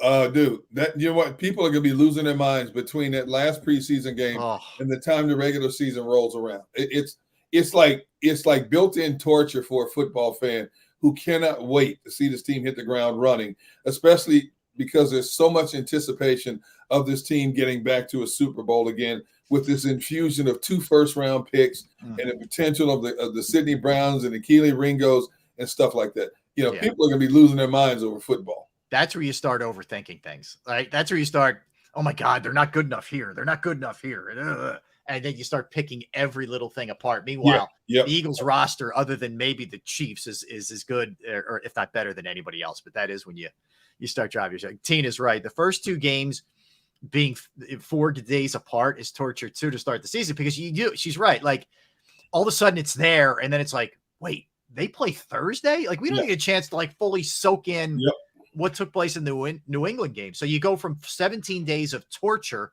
into 2 games within a 4-day span. That's pretty crazy. Absolutely. Oh man. All right, let's come back. I got 2 questions for you, NFL wise. One, we're going to dig into the AFC South and break down how we think it finishes. Number 1. Number 2, yesterday, Derek, we did teams that weren't in the postseason last year. Right. Had an opportunity in the playoffs. We're flipping the script here on this one. This is teams that were playoff teams last year that we think could be on the outside looking in this season. So we'll do that when we come back. Don't go anywhere. We'll continue with the, certainly we're not done with the no-hitter or the Eagles talk, that's for sure. But we got a lot of ground to cover coming back. He's Derek, I'm Rob. We're Sports Take, JAKIB Sports YouTube Network. Let's talk about Pro Action Restoration. If you have a home, you have a business, and you've gone through the pain, the inconvenience of water, fire, smoke, mold damage, look, I got the place for you. This is who you reach out to. It's Pro Action Restoration, and they're on call 24 hours, 7 days a week to assist you. I know personally, I called them on a Saturday. They got right out. They fixed the problem. They cleaned up my parents' basement, and it couldn't have been a better experience, I'm telling you. They are licensed, bonded, fully insured. They've been serving the tri-state area for more than 2 decades. Pro Action Restoration will work in conjunction with your insurance company. So again, could be water, fire, smoke damage, mold remediation, you name it, they can handle it. Give them a call, 610-623-3760, 610-623-3760, or online at proactionrestoration.com. That's proactionrestoration.com.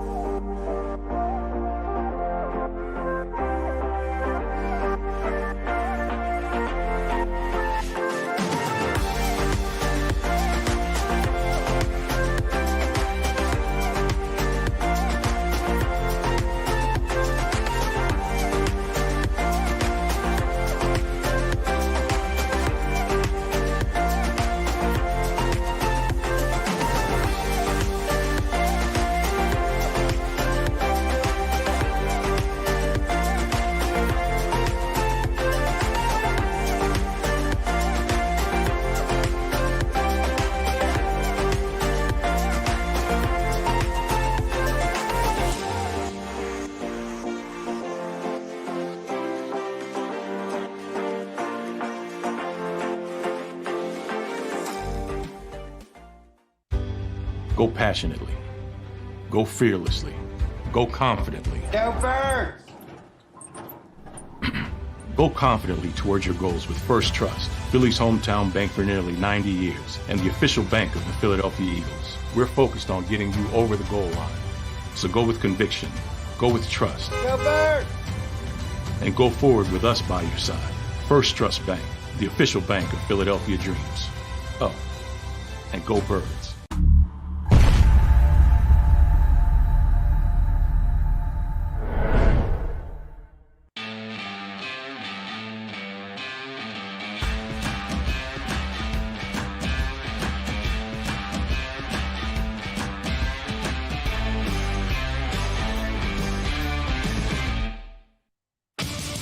The greatest fans on earth. It's a bold statement, but would you expect anything less from Philadelphia?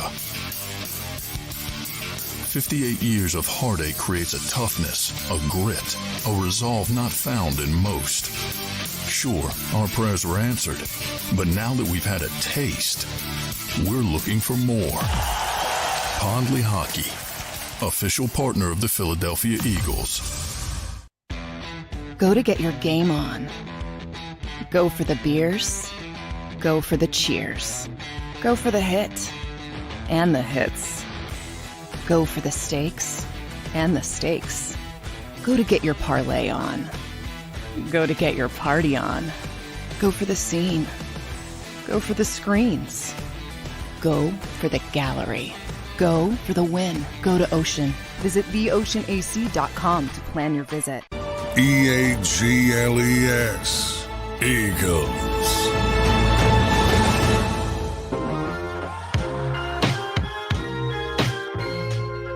Back, you're right, Derek. We're getting slammed now with the rain. Are you? Oh man, crushed. Is it still coming down where you're at? It's let up some. Still coming down, but let up some. Yeah, pretty heavy right now. That's for sure. All right, let's continue with the NFL discussion here, and let's look at the teams that made the postseason last year that could be in a little bit of trouble this year. Derek, I'll throw you mine. Tell me what you would add. Tell me what you would disagree with. All right, I'll start in the AFC.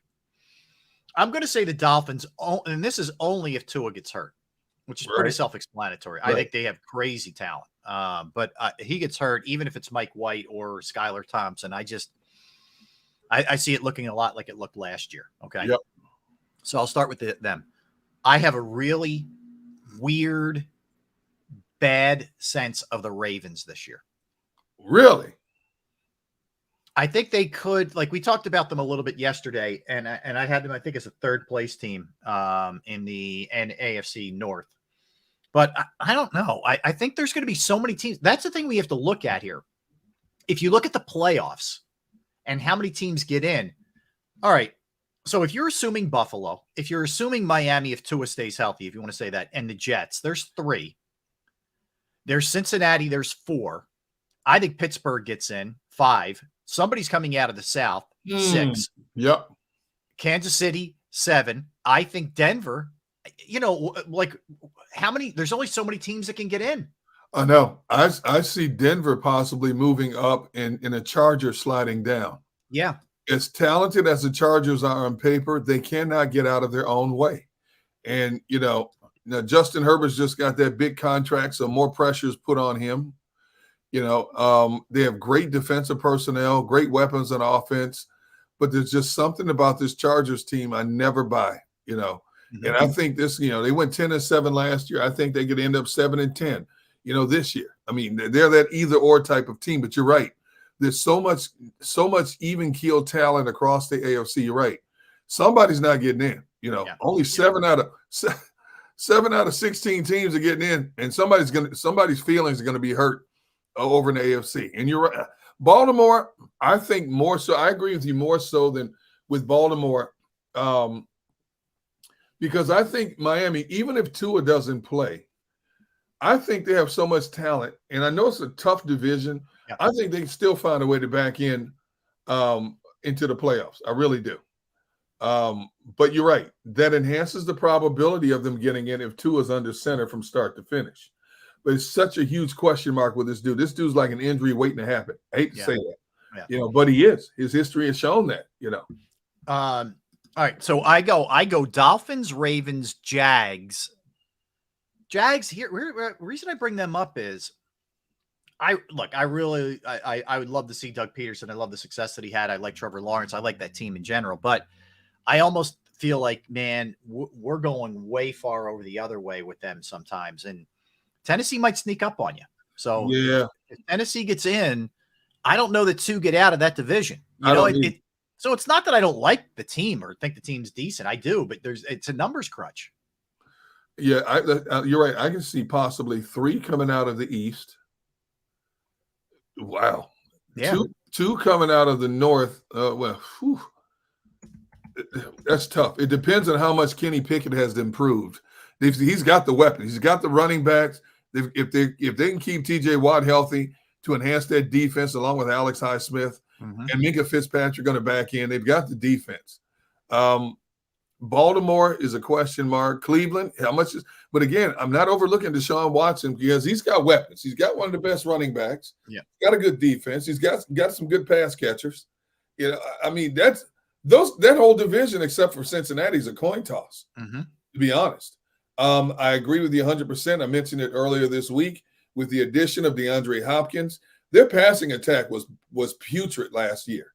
Yeah, but with the addition of DeAndre Hopkins now, and Ryan Tannehill feeling the pressure of 2 young quarterbacks looking over his shoulder, I believe this could be an exceptional year for Ryan Tannehill.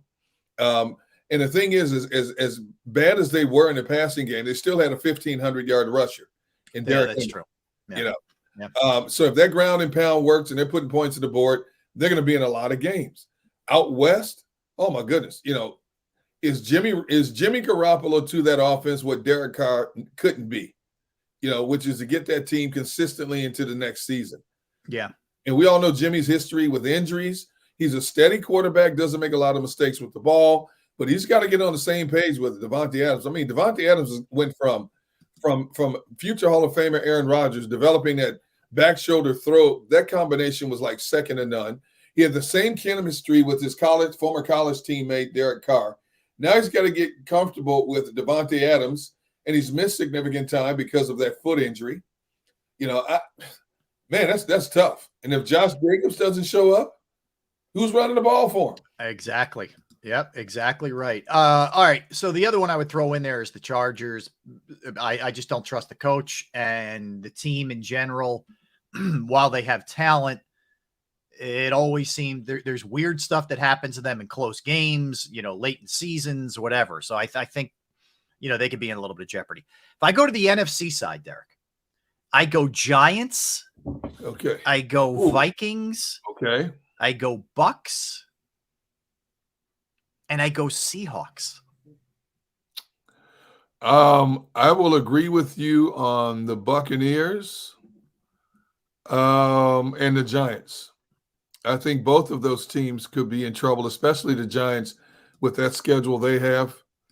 I think Minnesota is going to find a way. I mean, they still have the offense. They don't have Dalvin Cook. Adam Thielen, who is a great route runner, and sure, the receiver is gone. But they still have some firepower on offense. Madison's a pretty good running back for him.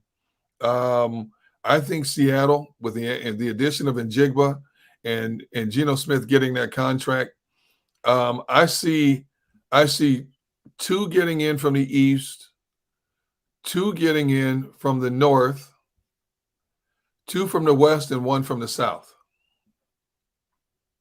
Yeah, that's the way I view it. Okay. So with 2 from the West, it would have to be Seattle, getting in. But I do believe that the Giants. You have 2 from the South, New Orleans and Atlanta, both. Yeah. Yeah. Oh, interesting. Yep, I think 2 get in from the South. But I think the Giants are in trouble, and I think Tampa Bay is definitely in trouble. But Detroit would shock me if they don't get in the playoffs. I would be shocked. How many come out of the North? 2.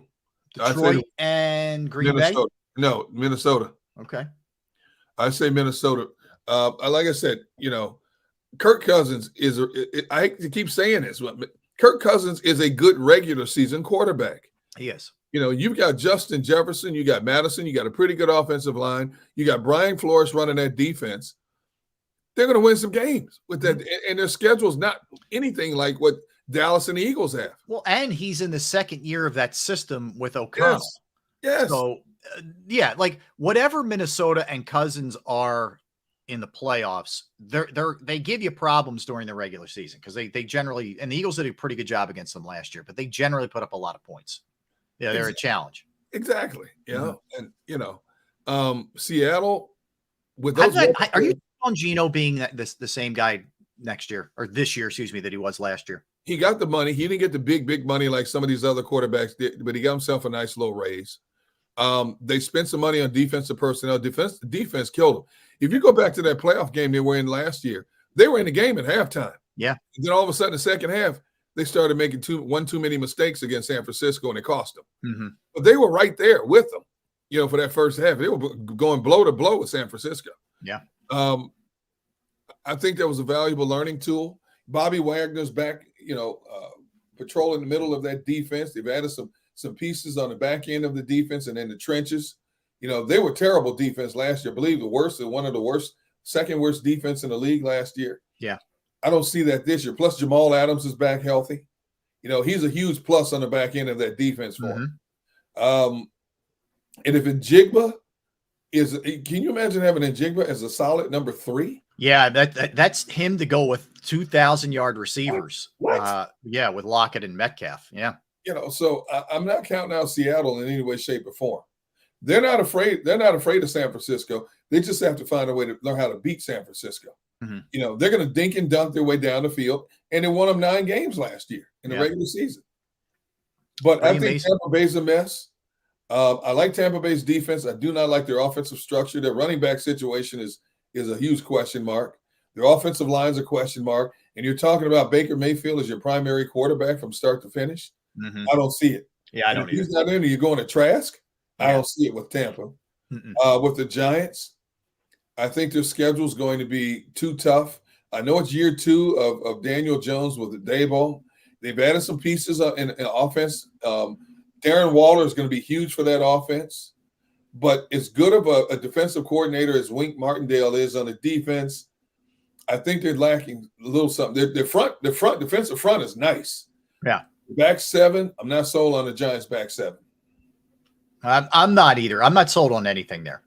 I'm not sold on anything there with the Giants, other than I really like Daboll. But I wonder what it looks like in year 2 with Daniel Jones. I wonder, like, I think Saquon's going to give you everything he has, but there's just there's some bad blood there. I don't know, man. We'll see. I got a weird vibe coming off the New York Football Giants. All right, let's preview the aforementioned AFC South here, Gunner. Let's do it. So we're working our way through. We will finish off the AFC in terms of the division previews tomorrow with the West, which is a really interesting division. But you got to sort of mix and match here with the AFC South. What I mean by that is Jacksonville's the up-and-comer, the team that just took everything by storm last year in Doug Peterson's first year, Trevor Lawrence's second year. You have a Tennessee team that took a step backwards last year. Was that just a hiccup, or is this where they're headed? Yeah. And is Tannehill going to be out of there? Is Vrabel going to be out of there? Who knows? Then you have the young teams. You have the Colts and the Texans. By the way, Anthony Richardson is starting the first preseason game. There you go. All right. And then the Texans, with CJ Stroud. So you're counting on young players. But the thing is, though, 2 different deals. Like, I think with the Texans, with DeMeco Ryans, and everything sort of feels like it's settled. It's in a good place. While I like Shane Steichen, I think the Colts it's very similar to Daniel Snyder. I think they're run by an idiot. And there's a mess there. They don't have a running back. Nope. You're not going to help the young kid if he is playing quarterback with a running game he can count on. So anyway, my here would be my order of that division. I would go Jags, even though I think they may miss out on the playoffs. I don't think they will ultimately, but I go Jags, Titans, Texans. I have the Colts last, Derek. Jags, Titans, Texans. Yeah, that's the way I have it stacked up. But I think the Titans are going to push Jacksonville. I do too. I think it's a coin toss kind of division. Yep. I think it's going to be a push. And Jacksonville has some great talent. No question about it on both sides of the ball.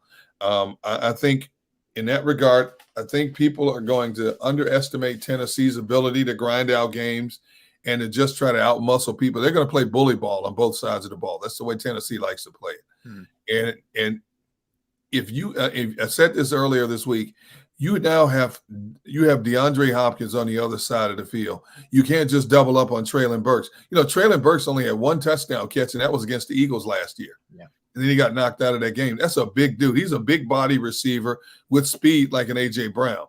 Now you have DeAndre Hopkins, who's that home run hitter on the other side who makes all these acrobatic catchers.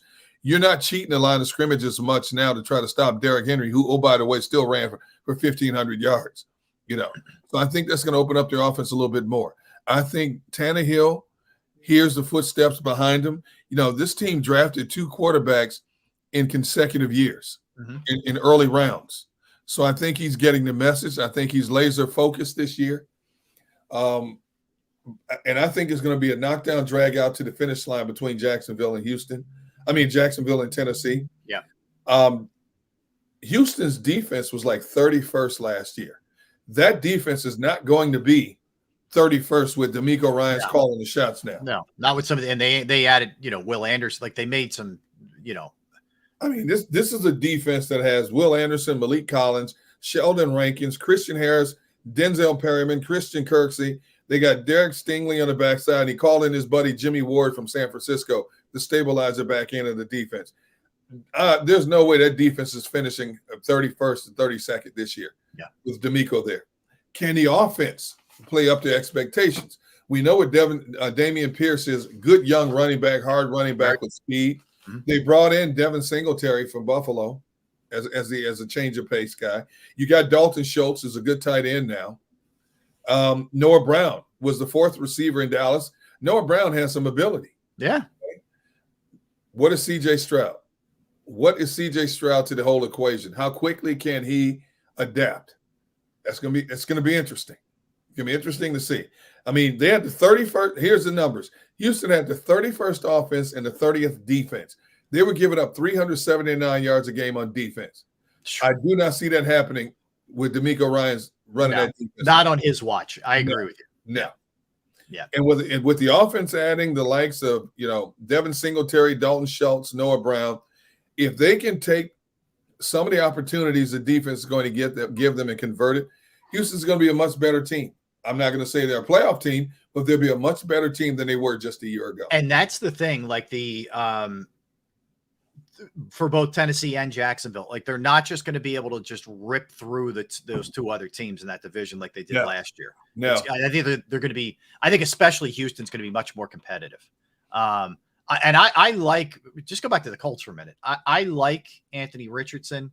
I like some of the defensive players they have, and I like some of their offensive linemen. But now it looks like there's no running game. Yeah. And who do you really like as a weapon there besides Pittman? That's it. There's not much. No.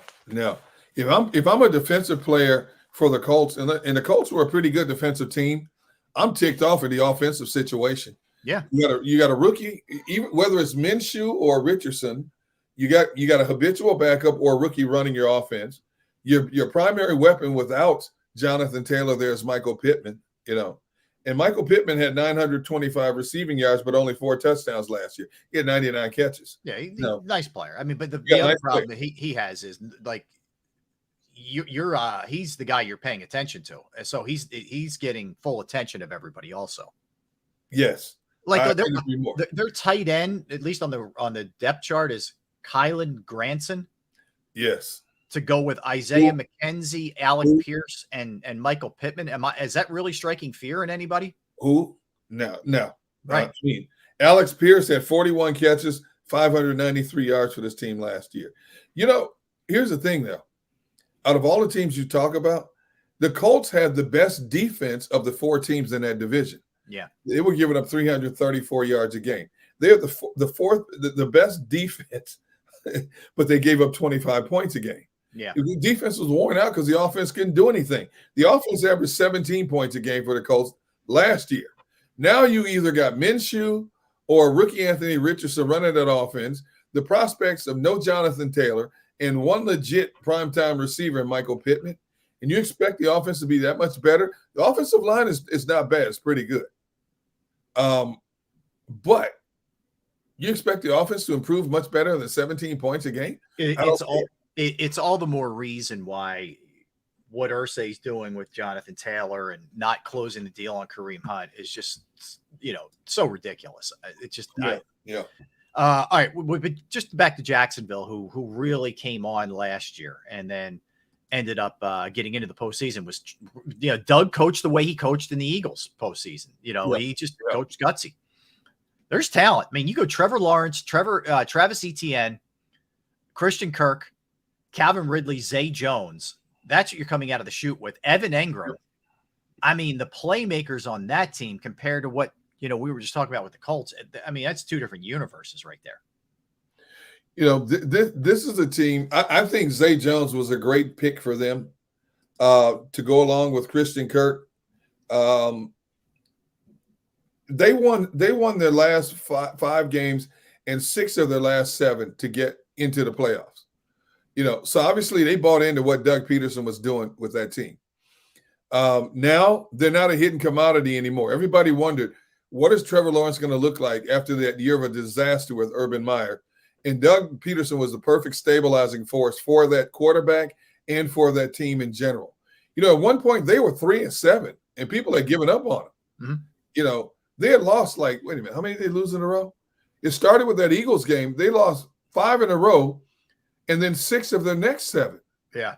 And then all of a sudden they found a way to beat Baltimore at home 28-27. They turned around and got smoked by Detroit 40-14. And then they went on a roll against Tennessee, Dallas, the Jets, Houston, Tennessee. Now, granted, wasn't the toughest schedule to face going down the stretch, but the bottom line is they got there. That's the most important thing. And then they turn around and only lose to the Chargers by 1 point. Yeah.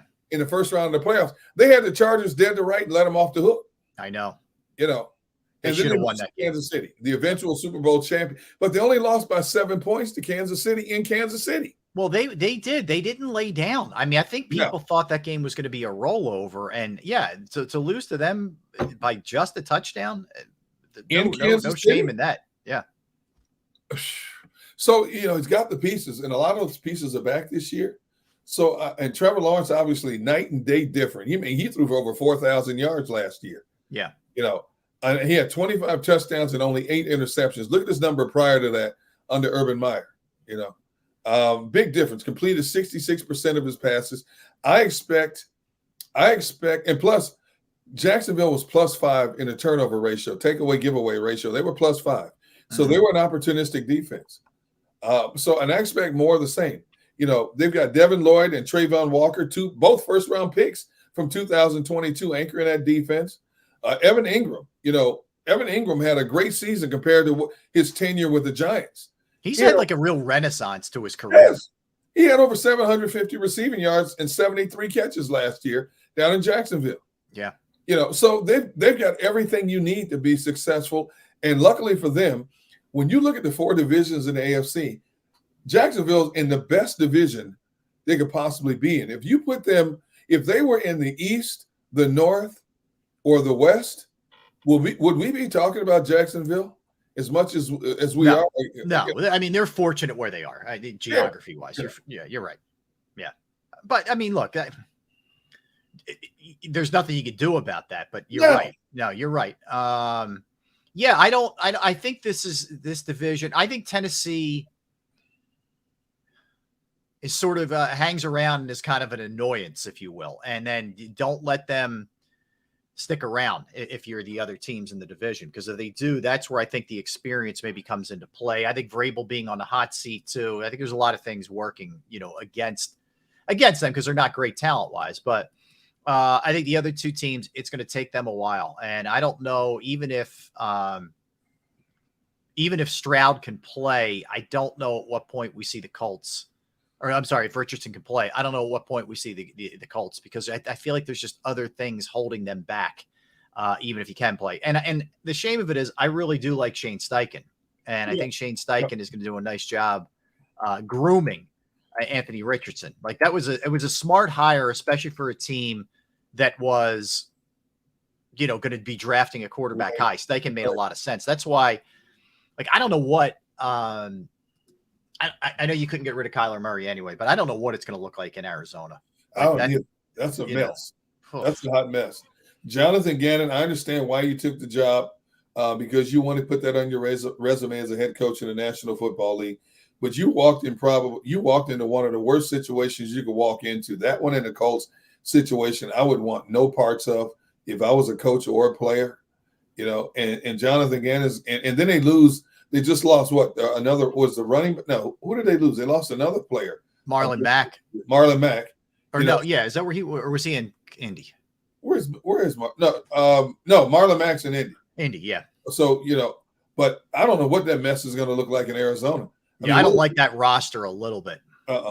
J.J. Watt retired. He goes out. J.J. had 12 and a half sacks his last career in the National Football League. You got to fill that void of a future Hall of Famer. Yeah. You don't have a primetime receiver. Your defense is okay. Your offensive line is okay. But, there's nothing special. Kyler Murray. How will people respond to Kyler Murray? And the fact that a former player who's now in Denver basically blasted Kyler Murray. Other players felt the same way, but don't say it because they still have to play with him and are still a part of that organization. So how many other players feel the same way the offensive lineman who went to Denver feels about Kyler Murray in Arizona? Yeah. Kyler Murray is to me, like a Carson Wentz. He's got a lot of image adjusting to do. Yes. That's a good way to put it. Yeah. Not ability adjustment, but image adjustment to do. Well, and it's not just, and who cares, like if it's nationally, it's about his own teammates believing in him, thinking he's with them, not pointing fingers at them. I think all of those things, Mac was in Arizona, but I think all of those kind of things, I think play into it for him. He's got to earn the trust back of his teammates too. Yes. Kyler Murray. All right, let's step aside. Let's continue with the NFL discussion and a lot to get into, including Tyreek Hill with a prediction for the season, who's going to be starting in the first preseason game, Hall of Fame story that I told you about a little bit earlier. Bill's new stadium has got some issues. Kareem Hunt still without a contract. How is that? We'll dive into all that stuff when we come back. Don't go anywhere. He's Derek. I'm Rob. We are Sports Take, JAKIB Sports YouTube Network. Let's talk about Flynn Tree Services. Flynn Tree Services is an experienced, licensed, and insured Pennsylvania tree services company that will trim or remove any unwanted trees off of your property. They're experts at trimming all types of trees, and they serve southeastern Pennsylvania, South Jersey, and northern Delaware.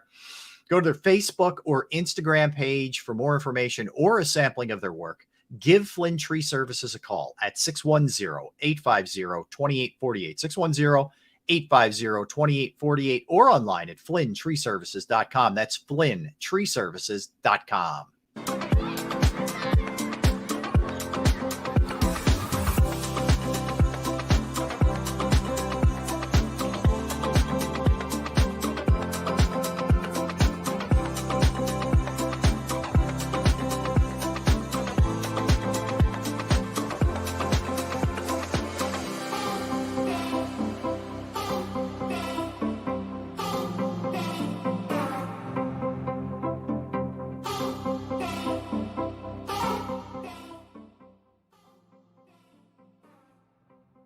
If you own a company and you're not producing a podcast, you're missing out. The public consumes messaging when they're ready. Join the professional podcast network of companies and let JAKIB Media Partners put you in the podcast arena. Come to our professional studio or we'll come to your place of business and professionally produce your company podcast. Call JAKIB Media right now at 267-261-3428. 267-261-3428. Heading down the shore, have a ball once more. Here, imaginations run wild and time stands still. Because here, you can find the best of the Jersey Shore, all on one 5-mile island. So leave the old you behind and get lost in the woods. Wild, wild, wild days.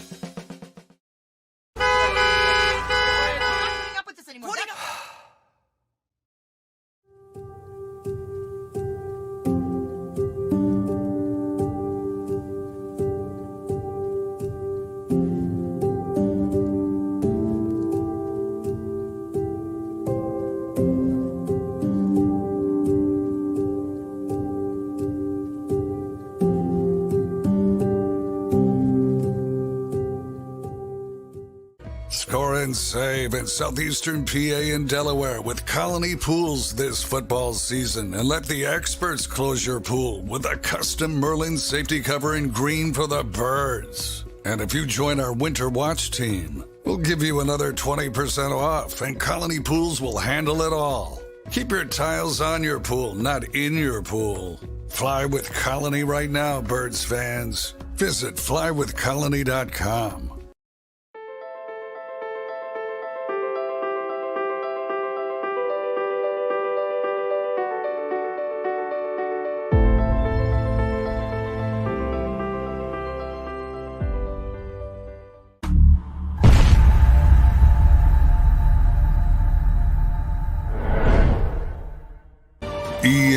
EAGLES, Eagles.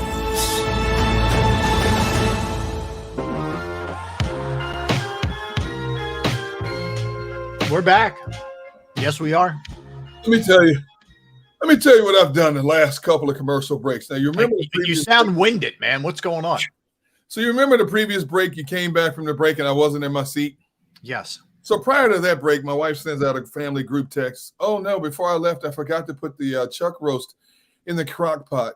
Can somebody run downstairs and put them in a crock pot? So the last break, I ran outside, and we have two different kind of crock pots. So I grab the one, and I get the two chuck roasts out of the fridge, put them in there, have a cup of water, put my Montreal steak seasoning in it, and a couple of other things. So that's why I was late. So right now, prior to this break, she sends another group text. Oh, by the way, could you add some garlic powder and onion powder as well? So I ran downstairs and found those and put those in there now. So I made it back just in time. So. Wow. You are so domesticated, man. You are such a good husband. I am. I know. Like a trained seal. It's really impressive. It is. I'm impressed. I seriously am, man. All right. So a couple things. I meant that sincerely. I did. All right. Couple things NFL-wise. The Kareem Hunt saga continues. He still wasn't signed with anybody. It looked like he was going to be a Saint. Then it looked like he was going to be a Colt. But he comes away from there with no deal. Now, here's my theory. I don't know about the New Orleans part of it. I just don't think they offered enough money. But Hunt and his agent now know what's going on with Indy. And all the injuries that they've had, not only with Jonathan Taylor, but backup guys as well. Yep. They need a running back badly. And I'm sure that's driving this, where he's saying, he and his agent know there's leverage there. For once, a running back's got a little bit of leverage, it feels like. So is that what your sense is, why he hasn't yet finished the deal there with them?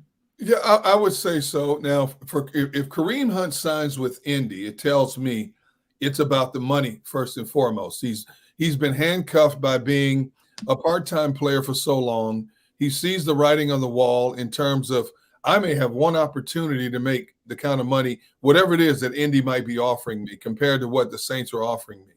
But in terms of putting myself in a position to succeed and possibly go into the playoffs, and who knows what happens, as we've seen time and time again, when things happen in the playoff, it gets crazy. Think about the year that Seattle won their division with a losing record. They go into the playoffs and shock the world and beat the Saints in that game that Marshawn Lynch had one of the most incredible runs in the history of pro football. Mm-hmm. Anything and everything could possibly happen once you get to the second season. If he signs with Indy, to me, it comes down to it's more about money than it is positioning himself to succeed and get beyond a regular season. Because we all know, unless the parting of the Red Sea is going to happen, there's no way Indianapolis is coming close to making the playoffs this year. Mm-hmm. I agree with you. All right. So that one, we'll see where that heads. Boy, man, from the I just don't get it category, I'm going to throw this one in there. So ex-NFL player Bashad Breeland was arrested in Charlotte, North Carolina after a traffic stop earlier this week, and he was hit with a slew of charges, including possession of a stolen car, guns, drugs. He's only 31. He last played in the league in 21, so he's only one season removed from playing. So he was pulled over on Monday driving a Mercedes-Benz SUV, which was found to be reported stolen in Florida. They found multiple guns, including AK-47s and AR-15s. Yep. They discovered 5.45 pounds of marijuana, 62 grams of illegal mushrooms. Oh boy, my man's in a little trouble. This is a situation where he just, it's not that long ago he won a Super Bowl in Kansas City playing with the Chiefs. Made more than $12 million in his football career. You're 31 years old. There's a chance somebody might call you to come back and help them out, especially if somebody gets injured, and they can plug you right in because you have that pedigree. You've had a winning pedigree. You know what it takes to get the job done. Now, nobody's going to touch you. And depending on what happens with this thing, you may never get another call again in your life. And you still have a couple of years to give as a professional football player. What the heck are you doing? Now, I'm waiting to see if the story comes out. Hey, this wasn't my car. It's a friend's car type thing. I didn't know all of this stuff was in there. Yeah, I shouldn't have been doing this in the car, but I had no idea all of this stuff was in there. Mm-hmm. You know, and I'm waiting to see if that element comes. I can't believe he would be that stupid. Number one, to be driving a stolen car, to his knowledge, and a car with AK-47s and AR-15s in them, and that amount of marijuana and mushrooms in the car. I cannot believe that he would be that dumb. I don't know. I don't know, man. But that was, he's in some trouble there. We mentioned Marlon Mack, who is a Cardinal, tore his Achilles. He's out for the season. It's a shame. He's had a lot of injuries the last couple of years. You know, it's too bad. Tyreek Hill says if he stays healthy, you could book it. He's getting to 2,000 yards this year. And I would tend to agree with him. I think he can do it. I tell you what, if I'm Jalen Waddle, I'm like, hey, wait a minute. I don't care if you get your 2,000 yards. You better not be taking catches away from me. Mm-hmm. Yeah, that's all I know. But if anybody can make that assumption and live up to that expectation, it's Tyreek Hill. There's no question about that. That man is a phenomenal talent. I think the best ball tracker in the game today. Now, granted, he had 1,700 yards last year, but he did it on 119 receptions and 170 targets. Right. Yeah, so you're going to have to get at least 120 catches to get close to that this year. I look at his best year in the National Football League was his second year in the league, and that was all the way back in no, this past season was his best year.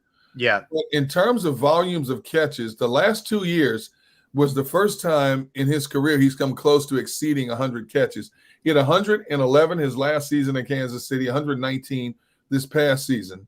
He had 1,239 yards, Kansas City 1,710, 16 touchdown catches his last 2 years. That's a tough one, dude. I do believe Tyreek has that capability, but you got to spread the wealth down there. You know, I don't even think any two DBs can cover this dude. That's that's fair. I think he has two things working against him. It's not him, but when you have to feed Jalen Waddle, when you're talking about a quarterback who's had a really scary injury situation last year with Tua, I think those two things fight against them, don't you? Yep. In a big way. I agree. Yeah. All right. Jordan Love, you're interested in this. We'll start the opener, the season, the regular season, or the preseason opener for the Packers. And rightfully so. Yeah. You talk about a guy who has an albatross on his chest. I mean, how do you follow a Hall of Famer? But I like the fact that Aaron Rodgers has gone out of his way to encourage him, to teach him, to nurture him for the last 3 years, something Aaron did not get from Brett Favre. You know, I'm interested in seeing that. Everything I keep hearing about this kid coming out of Green Bay is ahead of the curve, making all these throws on the move more accurately than they thought. But again, you know me, I don't get jacked up about practice throws or training camp throws. I got to see it in a real game, you know, and see what they look like. Now, if he's playing, that means obviously his frontline players are going to play also in this game coming up. But yeah, at least for a series or two. Yeah. I wouldn't play Bakhtiari. Bakhtiari has been an injury mess. He was a perennial Pro Bowler, but the dude has been ineffective the last 2 seasons for the money they're paying him. He's always hurt. Yeah, I would have let him go this past offseason, to be honest. Yet they keep bringing him back. I mean, he's just that good. Don't get me wrong. He is one of the best tackles in the game, bar none, but he can't stay on the field. Yeah. Now, is he playing in this game also? I wouldn't put him out there. But No. you got to get these young guys. You know, you got, like I said, you got 3 guys that run 4.4 or less 40s.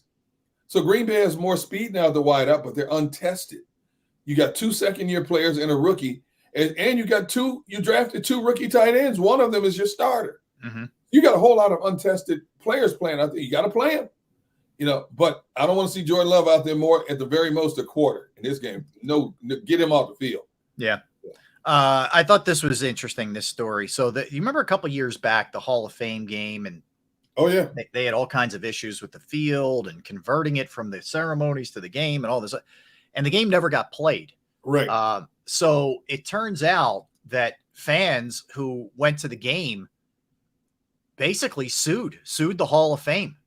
And they ended up getting about $750,000 for all the folks who were supposed to be in attendance. Because if you think about it, this isn't, you know, like an Eagles game where you're commuting a half hour to go to the game. Yeah. You're coming into town a lot of times to see the, you know, guys who got into the Hall of Fame, to and see then the Hall watch of the Fame. game. Yeah, to see the Hall of Fame. Right. Yeah. Yeah. So, like, you know, you deserve a little bit more compensation than just, here's your $30 back for your, you know, whatever the tickets are, $50 back for the game. You need a little bit more to cover your expenses, so to speak. So I'm glad the folks got a little revenge. Yeah, I'm sorry. I'm surprised it took this long as it did to take care of this. But you divide what, 750,000 by how many people were in part of the suit? I don't know what that holds. 30 maybe 30,000. So they you know, you got your airfare back, your hotel costs back. You know, even if it's only a couple thousand, at least you got that back. You know. Yeah. So good for them. You know, I'm glad it just didn't fall by the wayside. And then you think about the money they have to spend also for a lawyer to represent them. Yeah. You know, so that's even more financial loss for them. So hopefully they got back enough money to at least cover the lawyer fees, the airfare, the hotel, the food, and the game ticket. Yep. Yeah. All right. So a couple other things. Arthur Smith is very impressed with Desmond Ritter's decision-making so far and feels good about that carrying over into the regular season. He's the key to all of this. He plays well. They're going to be pretty good. What do you expect Arthur Smith to say? I know. He's been awful. Sucks. It's just got growing pains. I'm not sure he's our future. You got to pump this kid up because you made this decision to give the reins to him. You got to pump this kid up big time. You know, is he lying? I don't know. I haven't seen anything coming out of Atlanta. I haven't seen a kid play. Yeah. I don't know. But if he is what they expect him to be with the defense, the money they spent on defense, drafting of a running back, so on and so forth, they're going to be an intriguing team. I don't think they're going to be a playoff team, but I do think they're going to win their fair share of games. The Niners have some injuries, my friend. Yeah. George Kittle has an abductor injury. Which and that's the same thing Lane Johnson had? It is. I don't know that it's as severe. Okay. But yes. So he's dealing with he's got a strain. I think Lane had a tear. Yeah, I just saw George Kittle 2-3 days ago sitting in a chair on the NFL Network. So obviously this must have just happened yesterday or today. Yeah, and Ray McLeod, one of their wideouts, broke his wrist. Kittle's only going to be out about a week. But McLeod needs surgery, and he's going to miss about 8 weeks. 8 weeks? I'm a Ray McLeod fan. Here's a guy who gets overshadowed by Ayuk and all the talent they have. You know, Deebo Samuels, Kittle. Ray McLeod's a good receiver. Mm-hmm. He's like a not as fast Deebo in terms of just mental toughness. He does not shy away from contact. You know, good after the catch type receiver. That's gonna hurt them. They still have enough talent to do what they need to do, but that's gonna hurt not having him in that arsenal. I agree. Let me go back to a story we've talked about the last couple of days with the whole thing in Washington with Bieniemy and the players complaining that he's too tough. I want to look at it from a different angle. I'm not even talking about the players, you know, being soft here and complaining. Yep. But there's a real growing sentiment from people that no matter, unless Washington makes a deep playoff run or gets to the or maybe gets to the playoffs, but makes a deep run, that Rivera is going to be out of there. And, you know, it's like Bieniemy's job waiting to happen. And that Rivera is maybe feeling a little bit of that heat. What's your sense of the dynamic there in Washington? I think Rivera's doing everything he can to appease the ownership, but it's based on wins and losses. He hasn't had much success there. The quarterback situation has never been ironed out. It's still iffy now. Yep. And I do think that the new ownership, anytime you do anything, anytime you buy anything, and I've worked in enough newsrooms that anytime you have a new news director, they always want to put their own personal niche in, whether it's to bring in younger talent or a different look. And I would imagine Josh Harris and Magic Johnson also have a mindset of, hey, Rivera, this could be one and done. Yep. If we're going to start fresh, get rid of the Daniel Snyder culture, that means the coach has to go as well.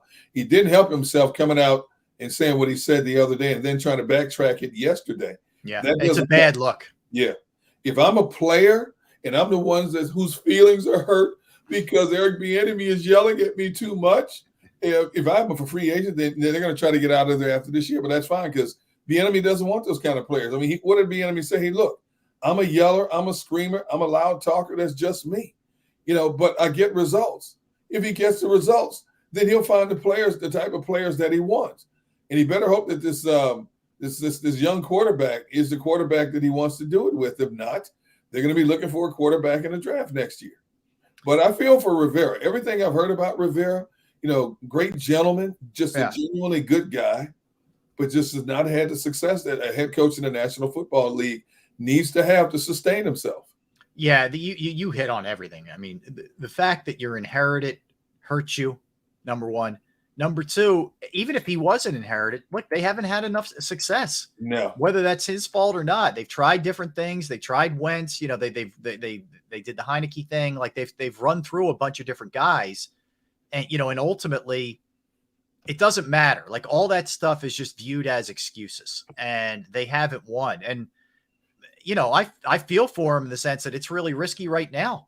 I mean, he's, Sam Howell is what he's banking basically his coaching future there on. Is it a better alternative than Wentz? Yeah, because Wentz was a disaster, but it can't be one you feel real confident about if you're him. He's never had a winning season in 3 seasons in Washington. His first season, here's the weird thing. His first season, the team finished 7-9 in 2020 and won the division and went to the playoffs and lost to Tampa. Yep. After that, it's been 7-10, 8-1. So this is the pivotal year. He's got everything he needs to try to improve, except the quarterback is a big question mark. After that first season, they finished 3rd and 4th in the division. That's not a way to keep your job. You look at his tenure in Carolina, and out of the 9 years he was there, he went to the playoffs four times. That's a little bit different. Yeah. Here nowadays, you don't get much room for error in today's NFL.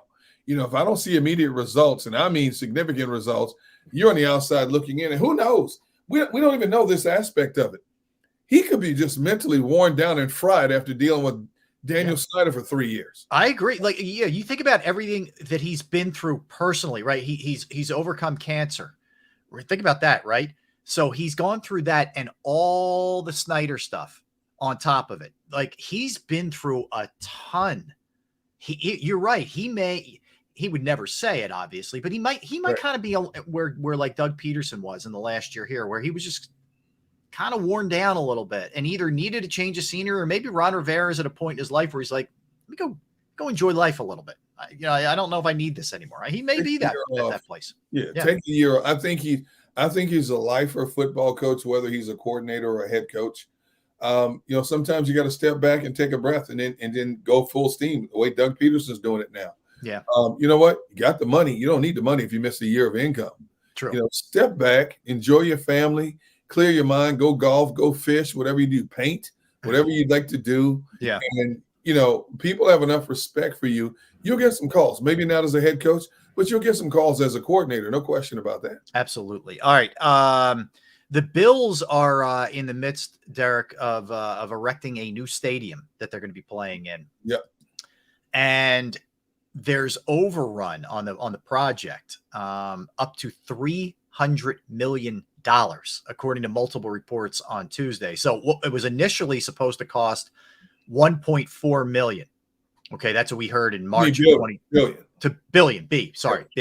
1.4 billion is what we heard in March of 2022, and increased to 1.54 billion just months later, and it's now projected to jump as high as 1.65, approaching 1.7. That price tag's notable because the Bills are contractually obligated to cover any overruns beyond the then agreed cost of 1.4. So this would be coming out of the Bills' pocket, not the state. So, and they're citing labor costs, materials, and anybody who does anything around the house knows how much more expensive like wood is or anything else, right? So yeah, but the Bills, they're not one of these big market teams. I'm not saying they're poor or anything, but they can't just pull out 300 million and cover that thing. So it's a little shaky what's going to happen there. First of all, I want to know from the architect and the construction company, how did you guys miss this by 300 million? Yeah, that's not a little not thing. 3 million, but 300 million? Yeah. How did you possibly miss this by 300 million? First of all, have they broken ground for the stadium yet? Yes. So they're handcuffed to complete this project. I'm fighting tooth and nail to see if I can get some things reduced. Hey, this is on you, not us. Mm-hmm. You gave us a figure. We chose you to build this stadium for us based on the figures you gave us and the architectural drawings that you gave us. Now you're telling me 300 to 400 million. How did you miscalculate this? You're going to eat some of this.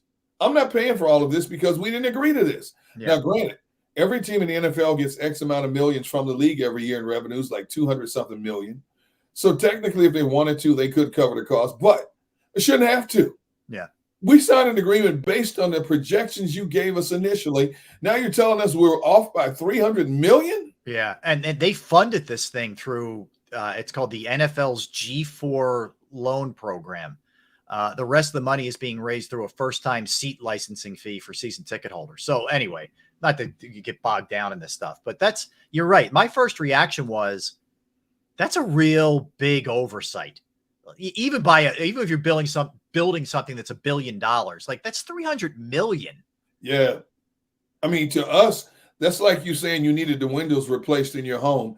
Person gives you a figure, and all of a sudden, halfway through the project, they tell you, hey, I hate to tell you this, but it's going to cost you another $2,000 or $3,000 more than what we projected. No, it's not. Yeah, no, that's on you, man. No, that's on you. That's not me. Mm-hmm.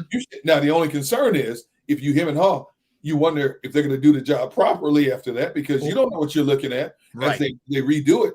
You hope they're honest enough to redo it, but if they're eating cost $2,000 or $3,000 to do something for you, they're going to cut corners somewhere. I hear you. Are they going to cut corners in this new stadium? No, that's the problem too. Is like you're on a deadline. Like everything's on it. They're building it, by the way, right across from the place they play in now, Orchard Stadium.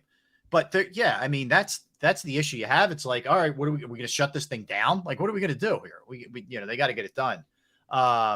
So the Jets, a little bit of a struggle offensively in practice yesterday, and they were scrimmaging with Carolina, and it was really sort of the first time that they got a little bit of a taste of impatient Aaron Rodgers, not trying to help out all the young guys. Not that he was like nasty to anybody, but he was kind of like, this is not acceptable, guys. Like, we got to get this thing together.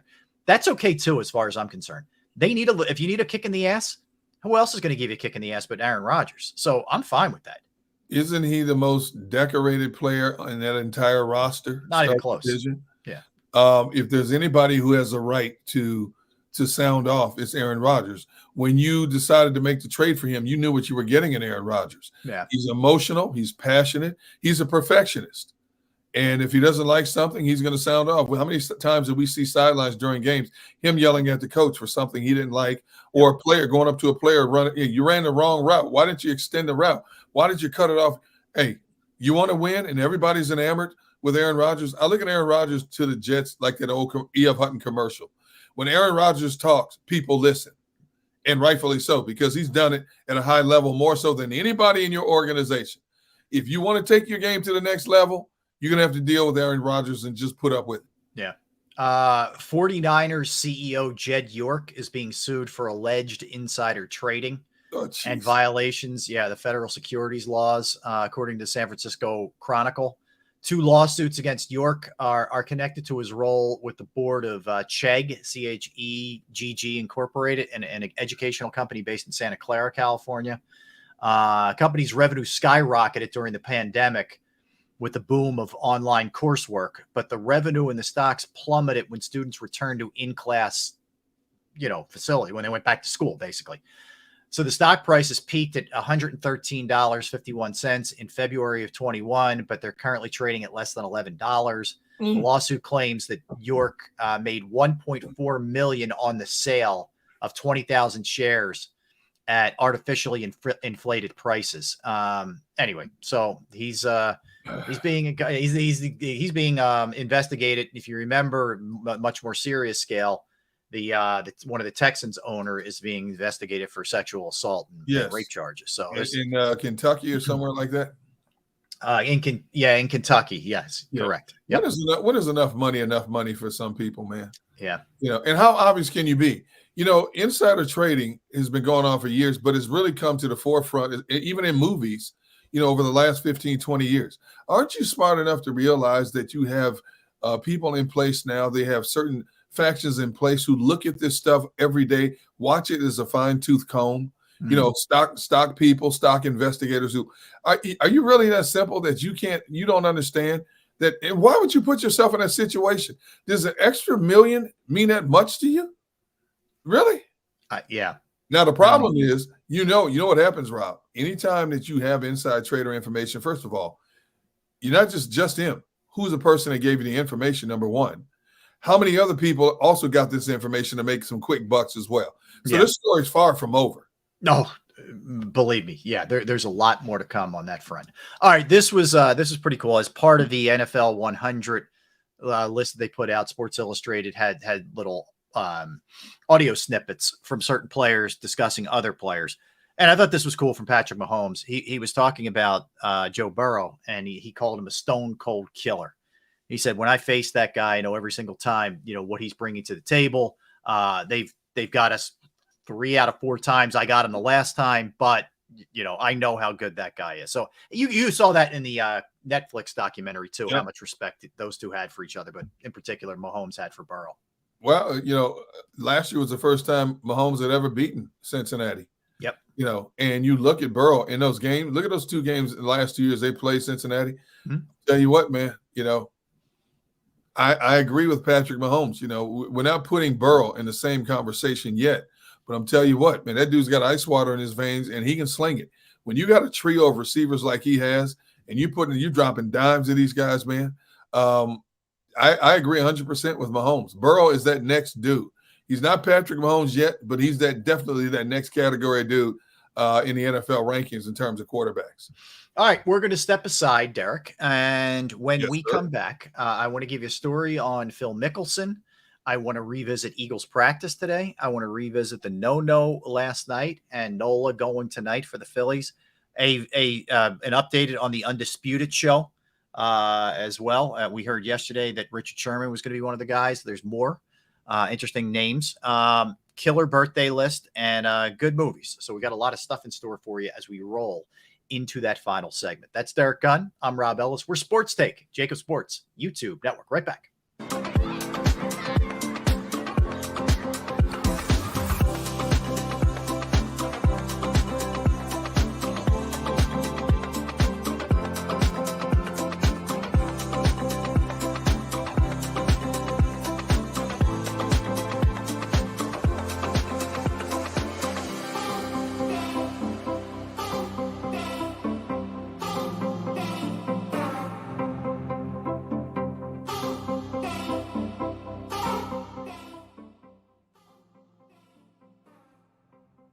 If you own a company and you're not producing a podcast, you're missing out. The public consumes messaging when they're ready. Join the professional podcast network of companies and let JAKIB Media Partners put you in the podcast arena. Come to our professional studio or we'll come to your place of business and professionally produce your company podcast. Call JAKIB Media right now at 267-261-3428. 267-261-3428.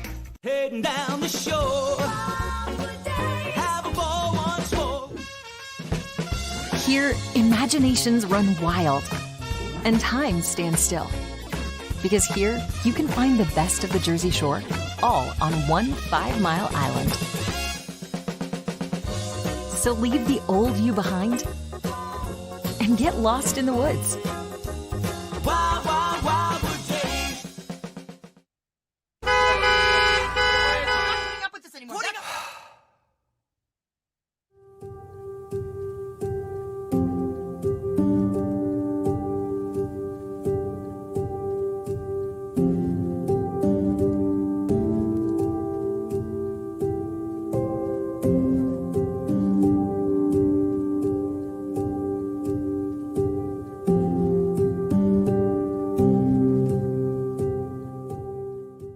Score and save in southeastern PA and Delaware with Colony Pools this football season, and let the experts close your pool with a custom Merlin safety cover in green for the birds. And if you join our Winter Watch team, we'll give you another 20% off, and Colony Pools will handle it all. Keep your tiles on your pool, not in your pool. Fly with Colony right now, Birds fans. Visit flywithcolony.com.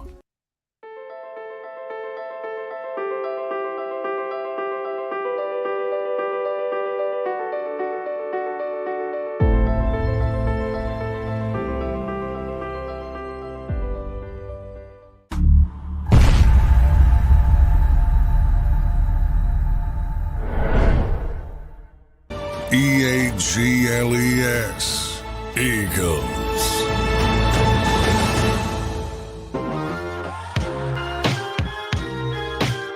We're back. Final segment of the show. Appreciate you hanging out. Let's hit the like button if we could, friends. D Gun, Rob Ellis, Sports Take. All right, Derek, a couple things. There's a new book that's out. I'll get the guy's name here in 1 second. All right. The excerpts from the book, it's called Gambler from a Life of Risk. Okay. And it's from a renowned professional gambler named Billy Walters. Okay. And he claims in the book that Phil Mickelson bet more than $1 billion with a B on football, basketball, and baseball over the last 3 decades, and even allegedly attempted to place a $400,000 wager on Team USA in the 2012 Ryder Cup, which he was participating in. What? Yes. Now, this guy, the gambler, Walters, seemed to have more sense than Mickelson. Mickelson calls him up and tells him what he wants to do. And the guy says, "Are you out of your bleeping mind? Do you remember Pete Rose? You're seen as a modern day Arnold Palmer. You'd risk it all for this? I want no part of it." Now, he doesn't know if Mickelson still made a bet with somebody else, but this guy could even see, like, dude, you're getting a little out of control here with this. Exactly. So if he bet over $1 billion and he lost $100 million in his bet, I don't know how much he made. Yeah, he might be a pretty good gambler for whatever that's worth. But you bet $100 million and don't blink. Lose $100 million and don't blink an eye. Didn't he say he was a billionaire? He claimed on a tweet almost a billionaire when he was basically like firing back at some guy who ripped him for his betting and gambling. Really? Yeah. So Walters writes in the story that from 2010 to 2014, Mickelson made 858 bets of $220,000 and 15 bets of $100,000. He estimates that Mickelson endured losses of approximately $100 million while betting more than $1 billion. Yeah, so you do the math. Good night. Woo. Yeah. So it sounds to me like he's made as much money in betting as he has in golfing, and probably more. Yeah. He's made $96.6 million on the PGA Tour, and he also reportedly signed a deal worth $200 million for LIV. So he's made, he's almost made $300 million. Yeah. Yeah, but he just signed a deal with LIV. That was last year. So in terms of his career earnings up to that point, $96 million, that's still a lot of money to bet. Yeah, it is. So that tells you if he's lost $100 million, that means most of that money came out of the 96, which means he parlayed that into some big money. Yeah, this guy who wrote the books, and this guy is a heavy heavy hitter gambler. He said, Phil liked to gamble as much as anyone I've ever met. Frankly, given Phil's annual income and net worth at the time, you know, I had no problems with his betting, you know, blah, blah, blah. So this guy's just basically like, whatever. That's Rob Ellis stuff right there. Yeah. So Mickelson in 2022 told Sports Illustrated regarding his gambling, he said he became reckless, it became embarrassing, and an addiction. 2 months ago, while responding to a question on social media about his gambling addiction, Mickelson said, haven't gambled in years, almost a billionaire now. Thanks for asking. So I don't, you know, who knows what to believe. Hey, that's a response. You drop the mic and just walk off the stage and ride off into the sunset. Yeah.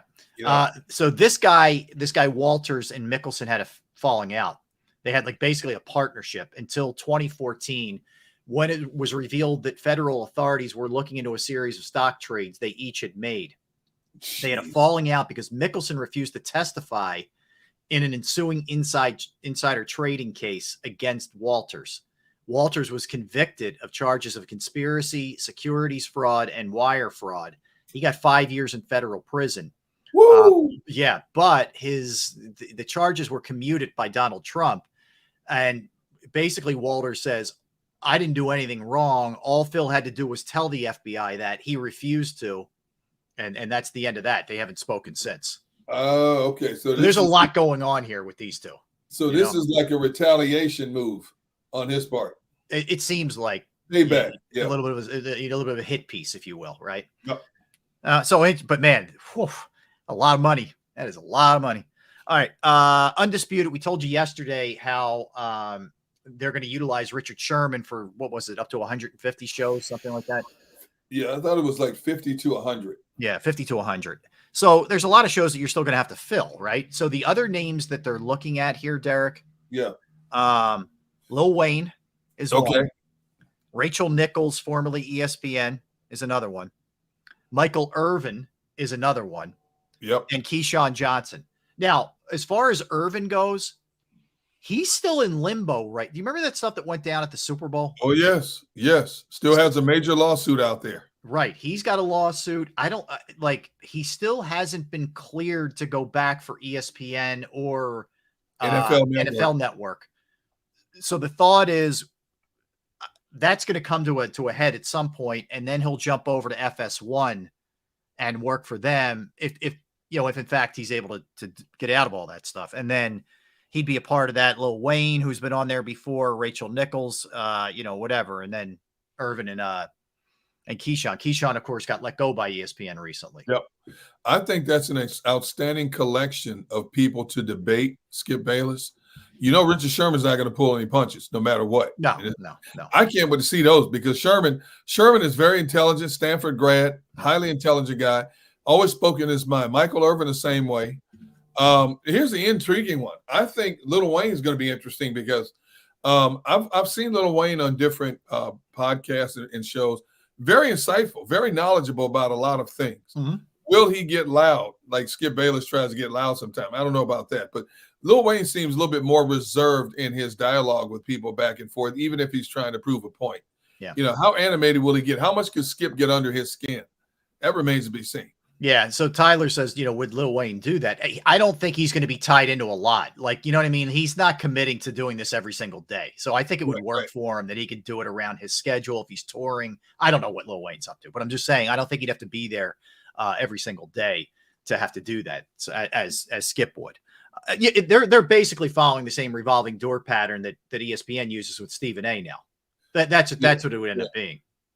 I just find it interesting that, well, you know what, that probably could enhance viewership instead of watching the two same guys every day go at it like Shannon and Skip used to. Yeah. But when you bring you star-studded cast like that from a variety of different, Rachel Nichols, Michael Irvin, Lil Wayne, I think that'll pique people's a lot of interest. We know how a lot of people on the outside feel about Skip, and obviously they're going to tune in to see who can out-combat Skip more so than anything else.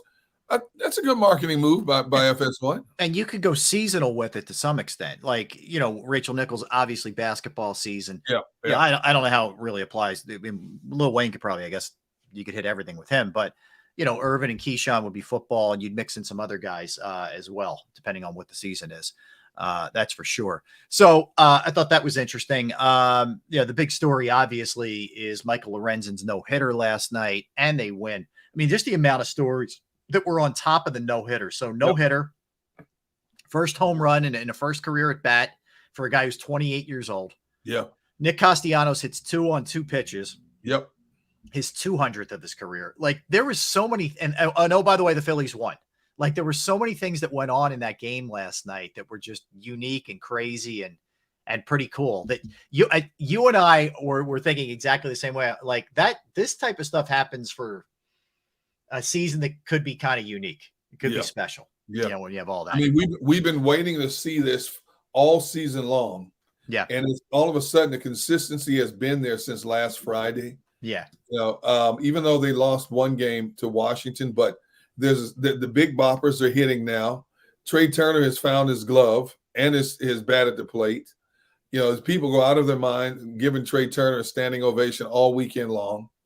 Schwarber hits 2 home runs in one game. He's got 30 now. I think Harper's starting to hit homer. Yeah. Harper's starting to hit. I mean, isn't Schwarber the first Philly to hit back-to-back homers? 30 homers in a season since Ryan Howard. It's been a long time. So it's like everything's, and then you get the no-hitter for a guy making his first ever home appearance. Yeah. At Citizens Bank Park. Yep. These things that just don't happen by luck. There's something in the air here, Mr. Ellis. Well, what's going to be interesting tonight, not only because you have no idea what Nola it gives you from start to start, you have no clue, but Washington's going to be pissed off. They're going to be angry. Oh, you just got no-no'd, and shut out and all that and beaten down pretty good, right? So they're going to come out pretty fired up. Like, how much celebratory mode were the Phillies in last night, right? Are they going to be able to bring that same intensity level that Washington brings? That's going to be something, because if the Phillies come out tonight and dispatch Washington pretty easily, that's a good sign that this team is locked in. Yes. But who's on the hill? I know. I hear you. Nola. Yeah, you don't know. And Washington can stroke it, man. They can hit. You can hit. Yeah. The funny thing is, they have one of the lower hitting batting averages as a team, but they got some pretty good long ball hitters on that team. Yeah, they have some young talent. Like, they're a little ways away, but they have some guys who are keepers. And you got Aaron Nola, who's given up home runs in every game except 2 he's pitched this year. Oh. That's a bad combination, man. Yeah, his if you look at his last, we usually say he's just inconsistent, where it's good, it's bad, it's good, it's bad, whatever. He's been more, I would say, bad to mediocre lately than anything else. Like, he goes last game against this is the Royals too. 5 1/3, 8 hits, 5 runs. Yep. Start before that, the Pirates, who are going nowhere fast, 4 2/3, 9 hits, 7 runs. Yep. And, he's solid against Cleveland, 7 innings, 3 runs. That's great. You'll take that, right? And the start before Milwaukee, 7 1/3, 3 runs. Good. But the one before that, 6 innings, 5 runs. You have no idea what you're getting from start to start with this guy. You just don't. Let me ask you this, Mr. Philadelphian. Yes, sir. When Aaron Nola steps to the hill now, do you root harder for him or less because of what you're expecting to see, more so in a negative light than a positive light based on what we've had to endure this season? I still root just hard. I don't, because they need every win they can get. So there's never a case where I can't. If you're asking me right now if he's going to be back, I don't know. Yeah. I don't know that he's going to be back. I mean, he does a lot of things. He eats innings, takes the ball every 5th day. There is definitely something to be said for that. But to never know what you're getting, what's going to be really interesting is what's the playoff rotation? Oh, with Lorenzen in there now, you're right. The way Lorenzen's dealing, you still have Wheeler, right? Obviously. Taijuan Walker, all the guy does is win. Where's Nola fall? Where is Ranger with the way that he's pitched lately, which hasn't been necessarily great? Where does he fall? If they went to a 4-man rotation, yeah. Wow. I just think about this because you also used Ranger Suarez out of the bullpen last year successfully in the playoffs. Yes, so you might be, apt to doing that again. That's very possible. I would think as we sit here today that the guy who wants the big money contract this year, Nola, could be the odd man out coming out of the bullpen. As weird as that sounds, can you imagine Aaron Nola not starting and coming out of a bullpen? That would be really weird, man. I mean, it really would. Yeah. Suarez, even though he's been off since July, Yeah. it hasn't been as egregious as Nola. So you have Suarez, Walker, Yeah. Renzen, Wheeler. Hmm. Not a bad foursome to throw at somebody. I agree. And Nola, you'll be the first man out of the bullpen when we need you. Yeah, no, we got some time here, but you're right. And Scott Fransky, who we had on a little bit earlier, pointed this out. One of the reasons you don't worry as much that Lorenzen threw whatever it was, 123 pitches. He gets 8 days off because of the Phillies have off on Monday and Thursday next week. So you can buy these guys a little bit of time with the 6-man rotation. So that kind of works out in your favor. That's for sure. So the Eagles had practice today as well. They'll have a walkthrough tomorrow, game on Saturday. Good news is that Kobe Dean came back. Devontae Smith was back. You're pretty healthy. The names on the injured list, not to diminish these guys, but it's like the Deion Canes of the world. There's not a lot of major injuries. You're knock on wood, pretty healthy right now. If I'm an Eagles fan, I'm not expecting to see. I don't think you'll see anybody on the first team offense. That would be surprising. Could see a couple of the young guys who might get time on defense, right? Would you agree with that? I agree. Yeah. Offensively, do you need to see him? No. You know what it is. And I worry about injuries more than anything else. As good as this training staff has been, especially last year, keeping these guys upright and breathing, I don't want to push my luck, and there's no need to. Yeah. It's not like we're making wholesale changes on offense at wide receiver, offensive line. We didn't lose 2 or 3 offensive linemen. We lost 1. Yeah. And we have a guy here who's already here who knows the system, plug and play. Right. So I don't need to see my regular as much as the fan of me wants to see regulars from a perspective of I know what they have to do, hit the ground running. And that first test is going to be an interesting test on the road on Tom Brady night.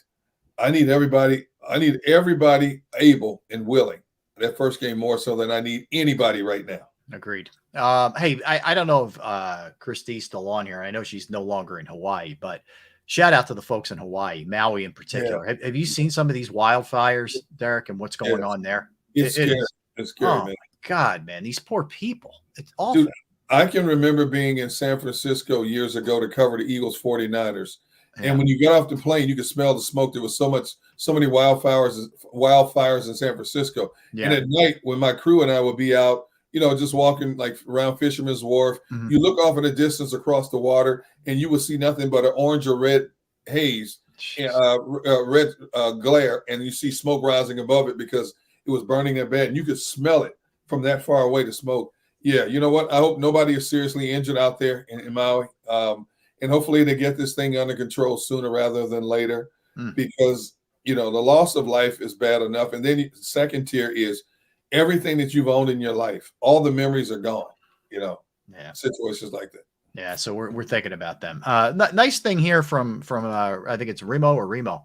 Said my son's friend played Frisbee with Lorenzen before the game last night. He was apparently super nice. I got some great videos from him. Huge Lorenzen fan now. That's cool. Very cool.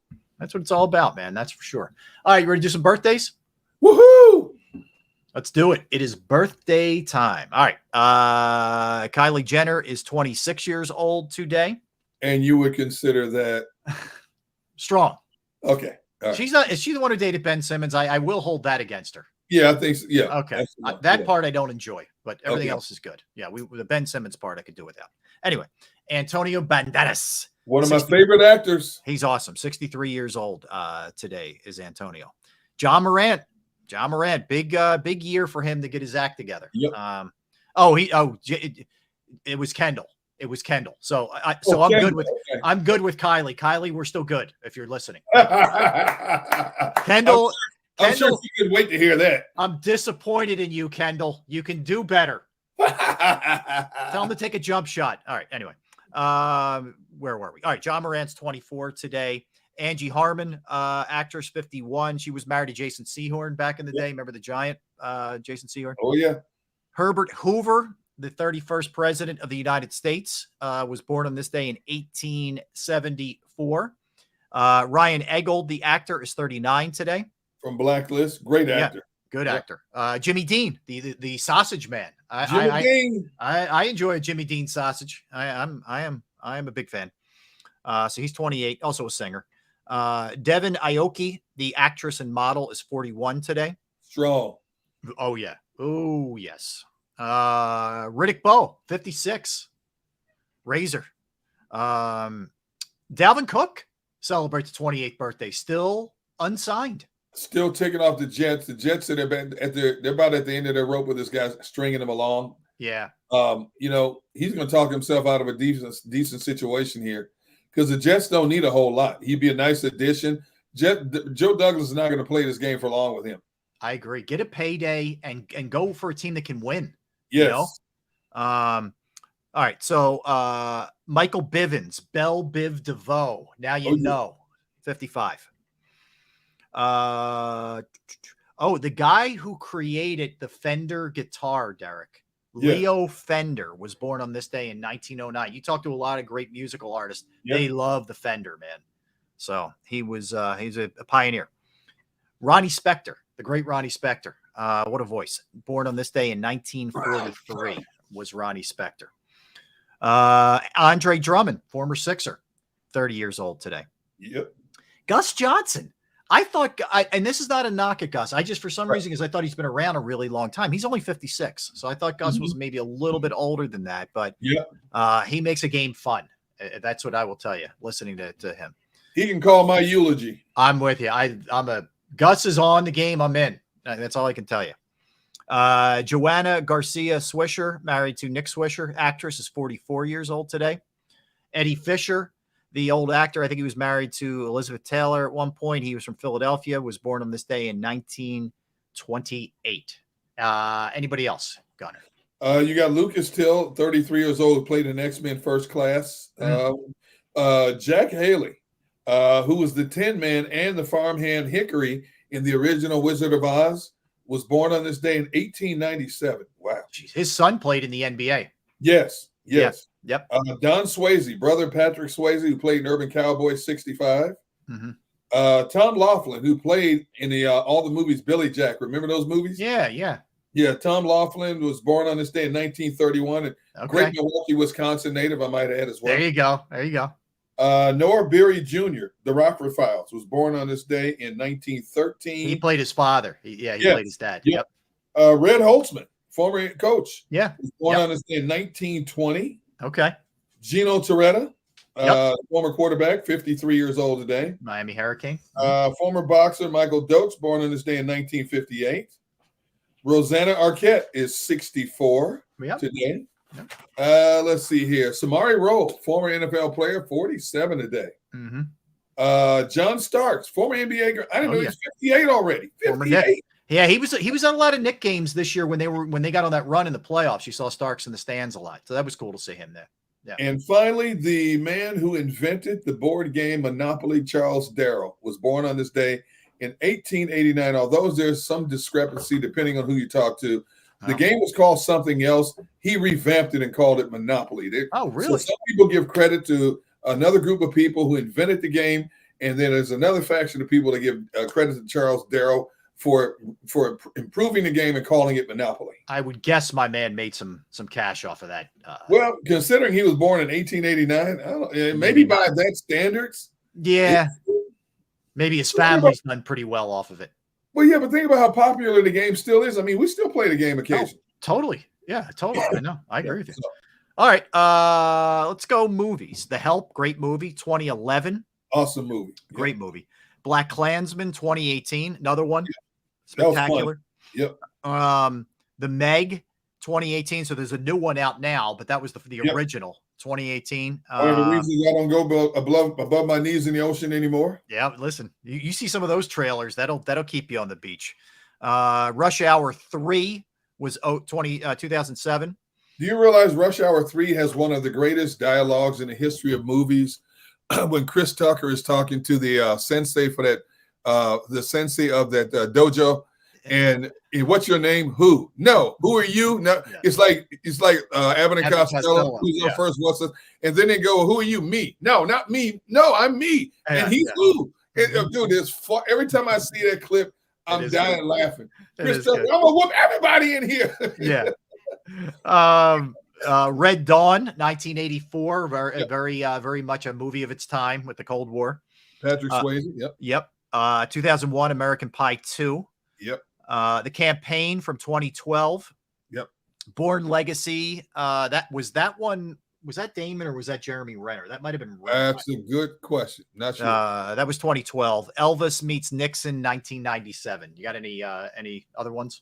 You got Dog Days from 2018, The Slender Man, a horror movie, which a lot of people watched. I haven't watched it, so I haven't seen it. And then Freaky Friday came out 2018 also. All right. That's it. So Gunnar and I back tomorrow, same time. Got to go check out Chuck Roast. Go make sure your roast is doing well. Want to thank Tone DeShields. Tone, thank you. Producing the program. Appreciate it. Everybody in the stream, everybody in the chat, everybody streaming, everybody watching. Thank you guys. We do appreciate you hanging out with us. And that'll do it. So stay tuned. You got the National Football Show with Dan Cilio.